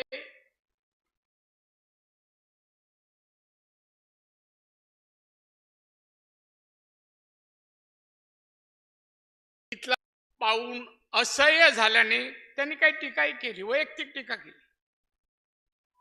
राणेंवर टीका केली. सिंधुदुर्गात यावं आणि राणेंबद्दल न बोलता जावं कोणाला परवडत नाही. काय एक वाक्य म्हणाले ते, राणेंचे 2 पुत्र ज्या प्रकारे काम करतायत, वागतायत, संस्काराची गरज आहे. पवार साहेब, तुमच्या घराण्याचे संस्कार माझ्या एवढे कोणाला माहित नाही. बांधवांना मी 90 साली आमदार झालो ना, त्या वेळेला एक काम मी केलं. मला एकाने सांगितलं, या 4 लोकांची कुंडली काढून ठेवा, तुम्हाला विधानसभेत कामाला येईल. आणि ती कुंडली काढायला 4 जणांची मी पुण्याच्या एका संस्थेलाच काम दिलं. पूर्ण पवार साहेब त्यांचा जन्म कुठे कसा, पुढे काय केलं, मुख्यमंत्री झाले, वसंतदादांचं सरकार पाडलं, दगाफटके सगळे, मला त्यावर बोलायचं नाही. पवार साहेब नको काढू, हो नको काढू, कळ नको काढू. राजकारणात अनेक वर्ष आम्ही घालवली आहेत. हे राजकारण आम्ही वैयक्तिक नाही केलं. पवार साहेब तुम्ही आता म्हणता मराठ्यांना आरक्षण मिळालं पाहिजे, 4 वेळा मुख्यमंत्री होतात, का नाही दिलं पवार साहेब? 1, 2 नाही 4 वेळा. महाराष्ट्राचा सर्वांगीण विकास व्हायला पाहिजे. पवार साहेब 4 वेळा मुख्यमंत्री होता. रस्ते, पाणी, वीज, शाळा, आरोग्य आणि दरडोई उत्पन्न वाढवण्याजोग कारभार तुम्ही का नाही केला? काय बोलायला संधी नाही हो यांना, बोलायला संधी तरी बोलतात. आता दुसरे बाकीचे जे आहेत, खरं म्हणजे त्यांच्या न बोललेलं बरं. त्यांची भाषा सुसंस्कृत नाहीच, पण राजकारणाला किंवा ठाकरे घराण्याला बाळासाहेबांना शोभेसारखी पण नाही, शोभेसारखी पण नाही. काही बोलतात, शिवाय देतात. आपल्यातून माणूस बाहेर गेला त्याच्याबरोबर अपशब्द, तो कसा अकार्यक्षम आहे, अमुक आहे, तमुक आहे बोलतो. असताना शिवसेनेत माननीय बाळासाहेब असताना हा उद्धव ठाकरे एखादा कार्यकर्ता, एखादा नेता महाराष्ट्रात नावारूपाला येतोय शिवसेनेतला कळल्यावर त्याला सुरुंग लावायचं काम, त्याला बदनाम करायचं काम बाहेरचा माणूस करत नव्हता. कमजोर करायचं काम उद्धव ठाकरेच करत होता. त्याला अनेक उदाहरणं आहे. नारायण राणे आहे, छगन भुजबळ आहेत, गणेश नाईक आहेत आणि आता एकनाथजी शिंदे आहेत. 2.5 वर्ष मुख्यमंत्री, 2 दिवस मंत्रालयात आणि म्हणतो आता सरकार द्या मला, मुख्यमंत्री करा. अरे 2.5 वर्षात 2 दिवस तू मंत्रालयात गेलास, एकही जनहित, लोकहित, लोक कल्याणाचं काम तू केलंच नाही. मुख्यमंत्री पद कोण देईल? सत्ता येणार कधीच शक्य. आज सांगतो पत्रकार आहेत म्हणून, 25च्या वर उद्धव ठाकरे शिवसेनेचे आमदार येणार नाहीत. 25च्या वर बोलू नकोस. कोकणात येतो त्याला विचारायचं आहे. आमची फार प्रयत्न आमचे जडार साहेब करतायत प्रकल्प रत्नागिरीचा. या माणसाली सत्ता असताना या कोकणासाठी, कोकणामध्ये विकास व्हायसाठी काय दिलं सांगावं उद्धव ठाकरे? तुझ्या शिवसेनेने एक तरी प्रकल्प आणला? रोजगाराचा प्रकल्प सोडला, रोजीरोटीचा. दरडोई उत्पन्न वाढव कोकणी माणसाचं, काय दिलंस तू? नाही दिलं. काय बोलायचा अधिकार आहे तुला? तुला विकास कळतच नाही. एवढा राजकारणातला अज्ञानी माणूस, प्रशासनाचा अज्ञानी माणूस मी दुसरा पाहिला नाही महाराष्ट्रात. उद्धव ठाकरे एवढा काही कळत नाही त्याला. तरी पण मुख्यमंत्री व्हायचं आहे, तरीही टीका करतो. आता सध्या मी बाळासाहेबांना फार जवळून पाहिलंय, फारच जवळून पाहिलं. माझ्या एवढा मंत्रालयात नाही, माननीय मातोश्री म्हणजे साहेबांकडे दुसरा नेता त्यावेळेला गेला असेल, साहेबांबरोबर सहवासात राहिला असेल, मला नाही. दर 7:30 वाजता 1-2 दिवसांनी तर मी असायचो. आता उद्धव ठाकरे वागतोय ना, आणि बोलतोय साहेब असते तर त्याला राहिलं असतं. साहेबांचा स्वभाव माहित होता, ज्वलंत निकारासारखा होता. 80 वर्षाचे झाले तरी 20 वर्षाच्या तरुणासारखे आग ओकायचे एक एक ते बोलायचे, रक्त सळसळायचं. हिंदुत्व आणि भारत, मराठी माणूस हिंदुत्व आणि माझा भारत तडजोड नाही, कधी नाही तडजोड केली. सत्तेसाठी पैशासाठी नाही गेले ते, केव्हाच नाही गेले. साहेबांनी पैशासाठी राजकारण केलं नाही, सत्तेसाठी हिंदुत्व धर्म सोडला नाही. या माणसाने काय केलं?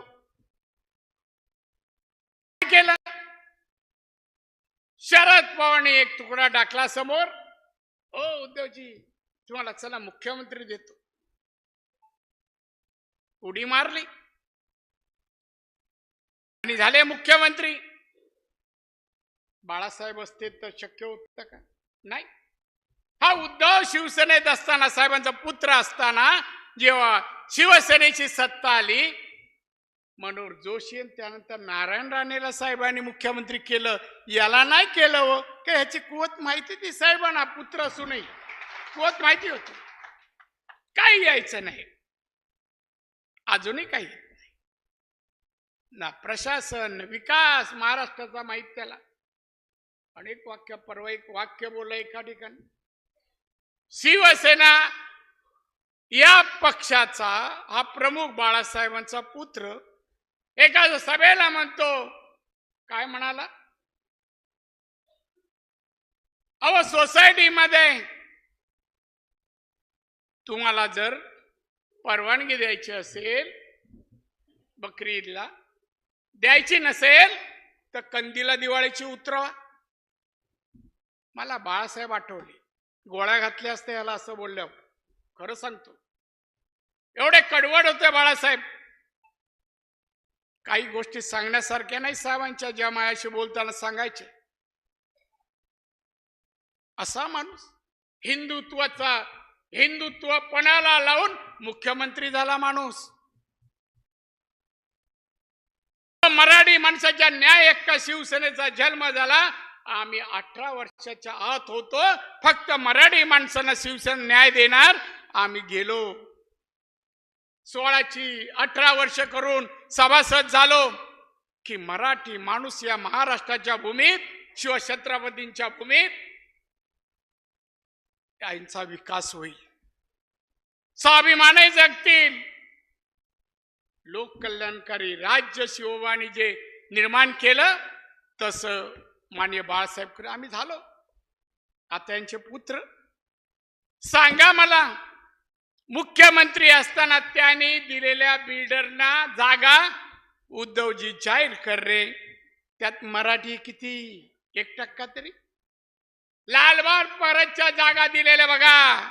मी कोणाची जात आणि धर्म काढत नाही. उद्धव सांग तू कोणाला दिल्या? मराठी माणसाला दिल्या, मराठी बिल्डरला दिले. करते याला पैसे देणार नव्हते, दिले तर बाहेर कळणार होते. असा माणूस आहे, ना मराठी ना हिंदू, फक्त पैसा आणि पद, लालसी माणूस आहे. त्यांनी आमच्या एकनाथ शिंदेवर, देवेंद्र फडणवीसवर बोलू नये, नैतिक अधिकार नाही. या मताचा मी आहे, या मताचा. माझ्यावर तर बोलत त्याला माहिती, बोललं का दुसऱ्या दिवशी आपले आहे प्रेस. माझ्या एवढं अजून त्या बऱ्याच गोष्टी मी खुल्या करायच्या. म्हणून बांधवानो, उद्धव ठाकरे असो, शरद पवार असो, नाना पटोले आणि काँग्रेस असो, हे महाराष्ट्र हित करणारे नाही. कारण घराणेशाही बोलतात, उद्धवचे लोकही बोलतात, काँग्रेसचे बोलतात. मला सांगा, नेहरू ते या राहुल गांधी पर्यंत 11-12 जण झाले एकाच कुटुंबातले, ती घराणेशाही नाही. उद्धव चे वडील बाळासाहेब, उद्धव, आदित्य आणि त्याचा भाऊ परत, हे घराणेशाही नाही. शरद पवार लाईनीतच आहे हो कुटुंब सगळं. आम्ही बोललो नाही पवार साहेब घराणशाहीवर. घराणशाही कॅपेबल आहेत. आज निलेश राणे, अरे उद्धव, तुझे उमेदवार सगळे मिळून आहे ना, त्यांच्या सरस वरचढ आमचा निलेश आहे सगळ्या बाब. शिक्षणामध्ये M.Com PhD केलाय त्यांनी. 5 वर्ष खासदार अतिशय चांगल्या प्रकारे हाताळलाय. बौद्धिक, वैचारिक, समंजस आणि समाजसेवेमध्ये लोकहित करणारा एकही माणूस नाही त्याच्या तोडीचा. दाखवा. स्वतःच्या पैशाने राजकारण आणि समाजकारण करतो. तुमच्यासारखा कोरोनाच्या काळात औषधाचे पैसे 15% खाणाऱ्यापैकी नाही तो. लोक मरत होती महाराष्ट्रात कोरोनामुळे. हा मुख्यमंत्री होता, यांच्या मुलाने कोरोनाचे टेंडर निघाले, यांनी याचा मेवणा आणि आदित्यने 15% घेतले. माणसं मरतायत, दुसऱ्या बाजूला पैसे खातोय. अरे तुला राजकारण करायचा नैतिक अधिकार नाही? नाही अधिकार. हे आम्ही नाही केलं. आम्ही लोकांचे प्राण, माझा हॉस्पिटल खाजगी, मी कलेक्टरला सांगितलं, साहेब 1 फ्लोर घ्या, मी कॉट सगळी व्यवस्था करतो, तिथे पेशंट ऍडमिट करा. मी 1 रुपया नाही घेतला. लसीकरण पासून औषध सगळी मोफत दिली. करशील का रे तू? नाही रे. रेडी गेम खेळतो. मी हॉस्पिटल काढलं लोकांसाठी बांधून. कारण सांगतो, माझे वडील 52 वर्षात गेले हो. रिटायरून गावी आले, आजारी पडले. सकाळी 4 वाजता अटॅक आला. कणकवली हार्टचा किंवा सिंधुदुर्गात स्पेशलिस्ट, हार्ट स्पेशलिस्ट नाही मिळाला आणि 4 वाजता गेले. मी जेव्हा नगरसेवक झालो, आमदार, मला वाटलं माझ्या वडिलांसारख्या जिल्ह्यात कोणाचा प्राण जाता कामा नये, डॉक्टर नाही म्हणून या हॉस्पिटल म्हणून या हॉस्पिटल जाऊन बघा.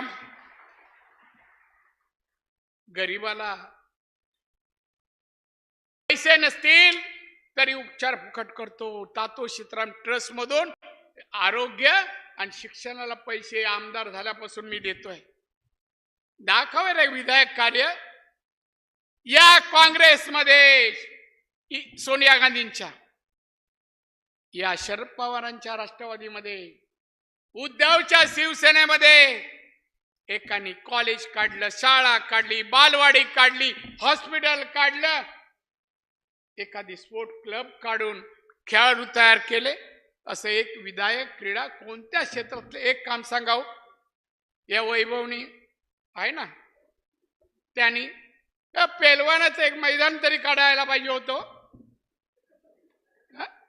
काय केलं नाही त्यांनी आणि करू शकत नाही हो. काय कळतं?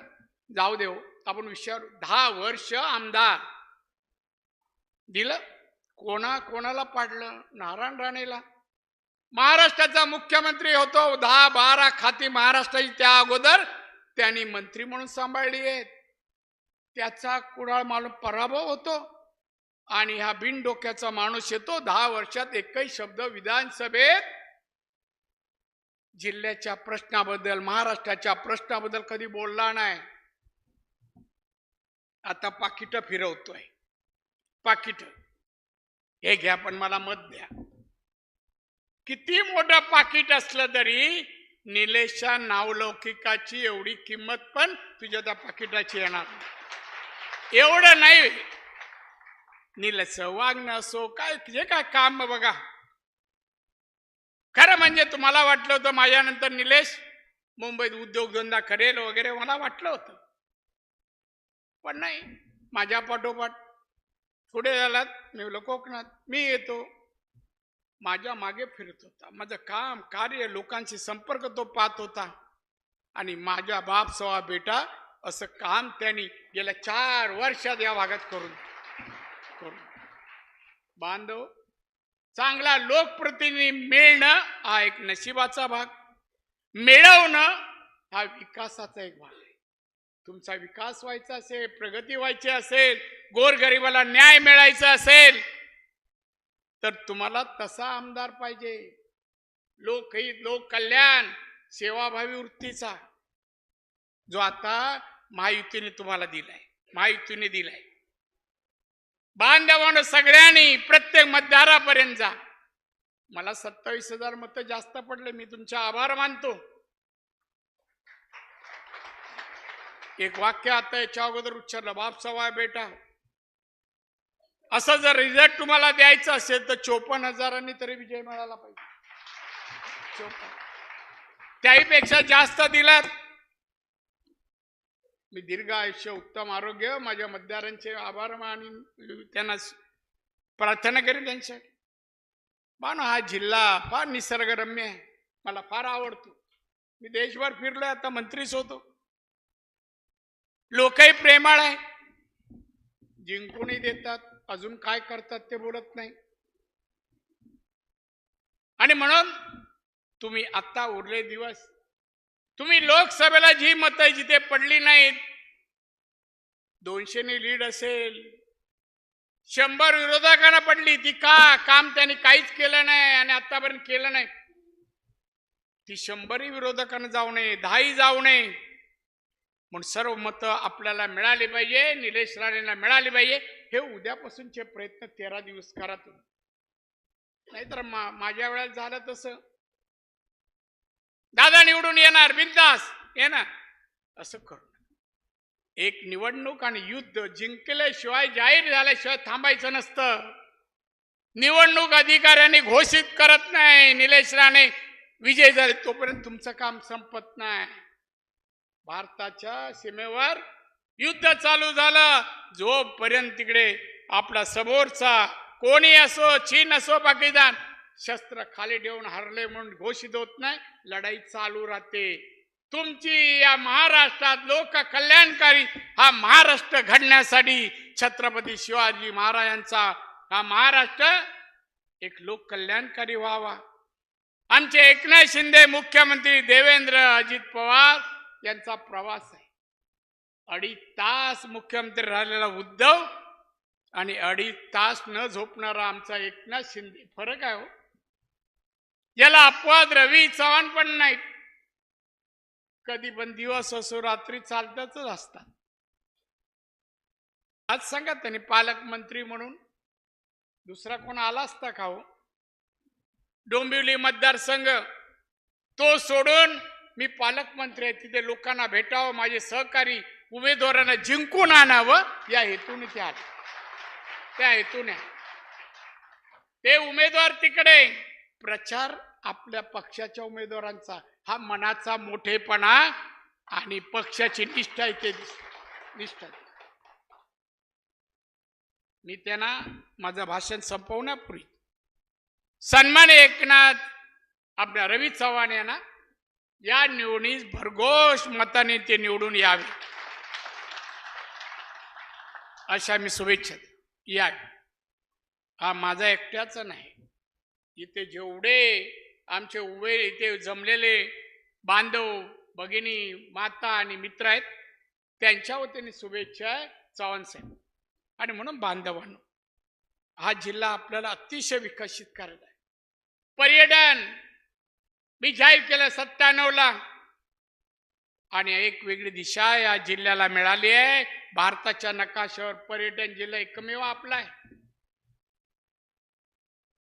या जिल्ह्यातील लोकांचं जीवन सुधारावं, प्रगती व्हावी, या जिल्ह्यातील मुलं मुली दर्जेदार शिक्षण घ्यावीत, चांगल्या प्रकारच्या नोकऱ्या त्यांना मिळाव्या, चांगल्या पगाराचं, की कुटुंबाचं उदरनिर्वाह दर्जेदार होईल, सुखाने माझ्या संसाराला पोषण करू शकतो, असं उत्पन्न होऊ शकेल, असं शिक्षण आणि अशा नोकऱ्या, असा व्यवसाय करू शकतील, याचे सगळे मार्ग आम्ही आमच्या सरकारने खुले केले. केंद्र राज्य सरकारने काही काळ 2.5 वर्ष मी होतो केंद्रीय मंत्री.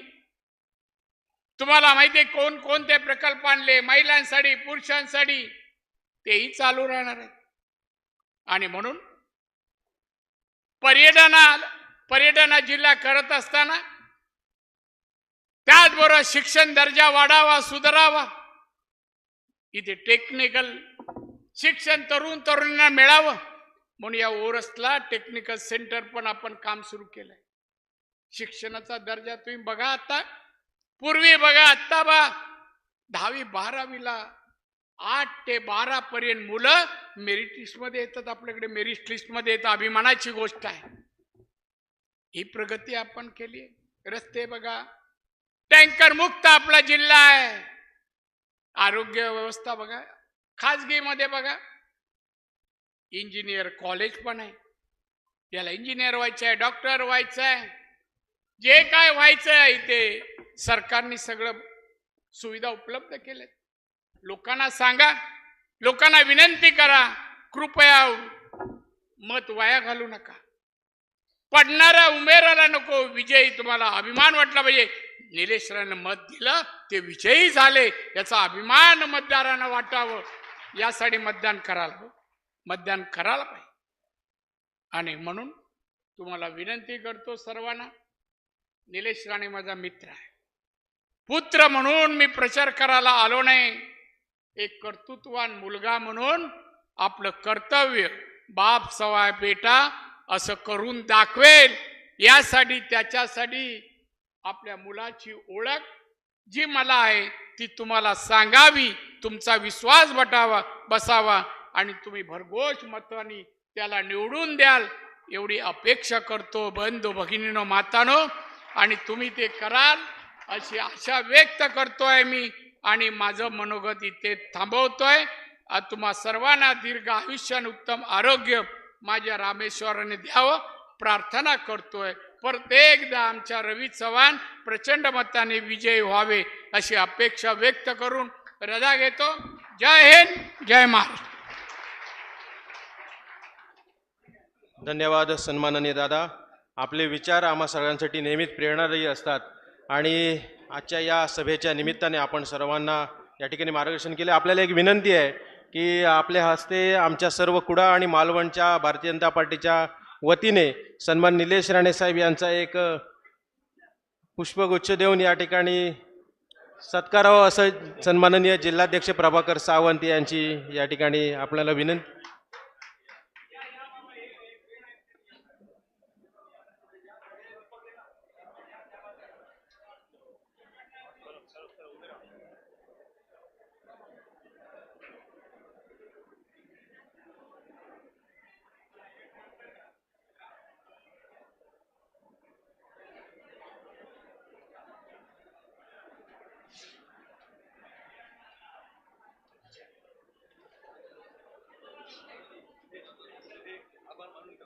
मी यानंतर विनंती करतो सन्माननीय संजय वेंगुर्लकर यांनी आजच्या या बैठकीच्या निमित्ताने आभार व्यक्त करावेत.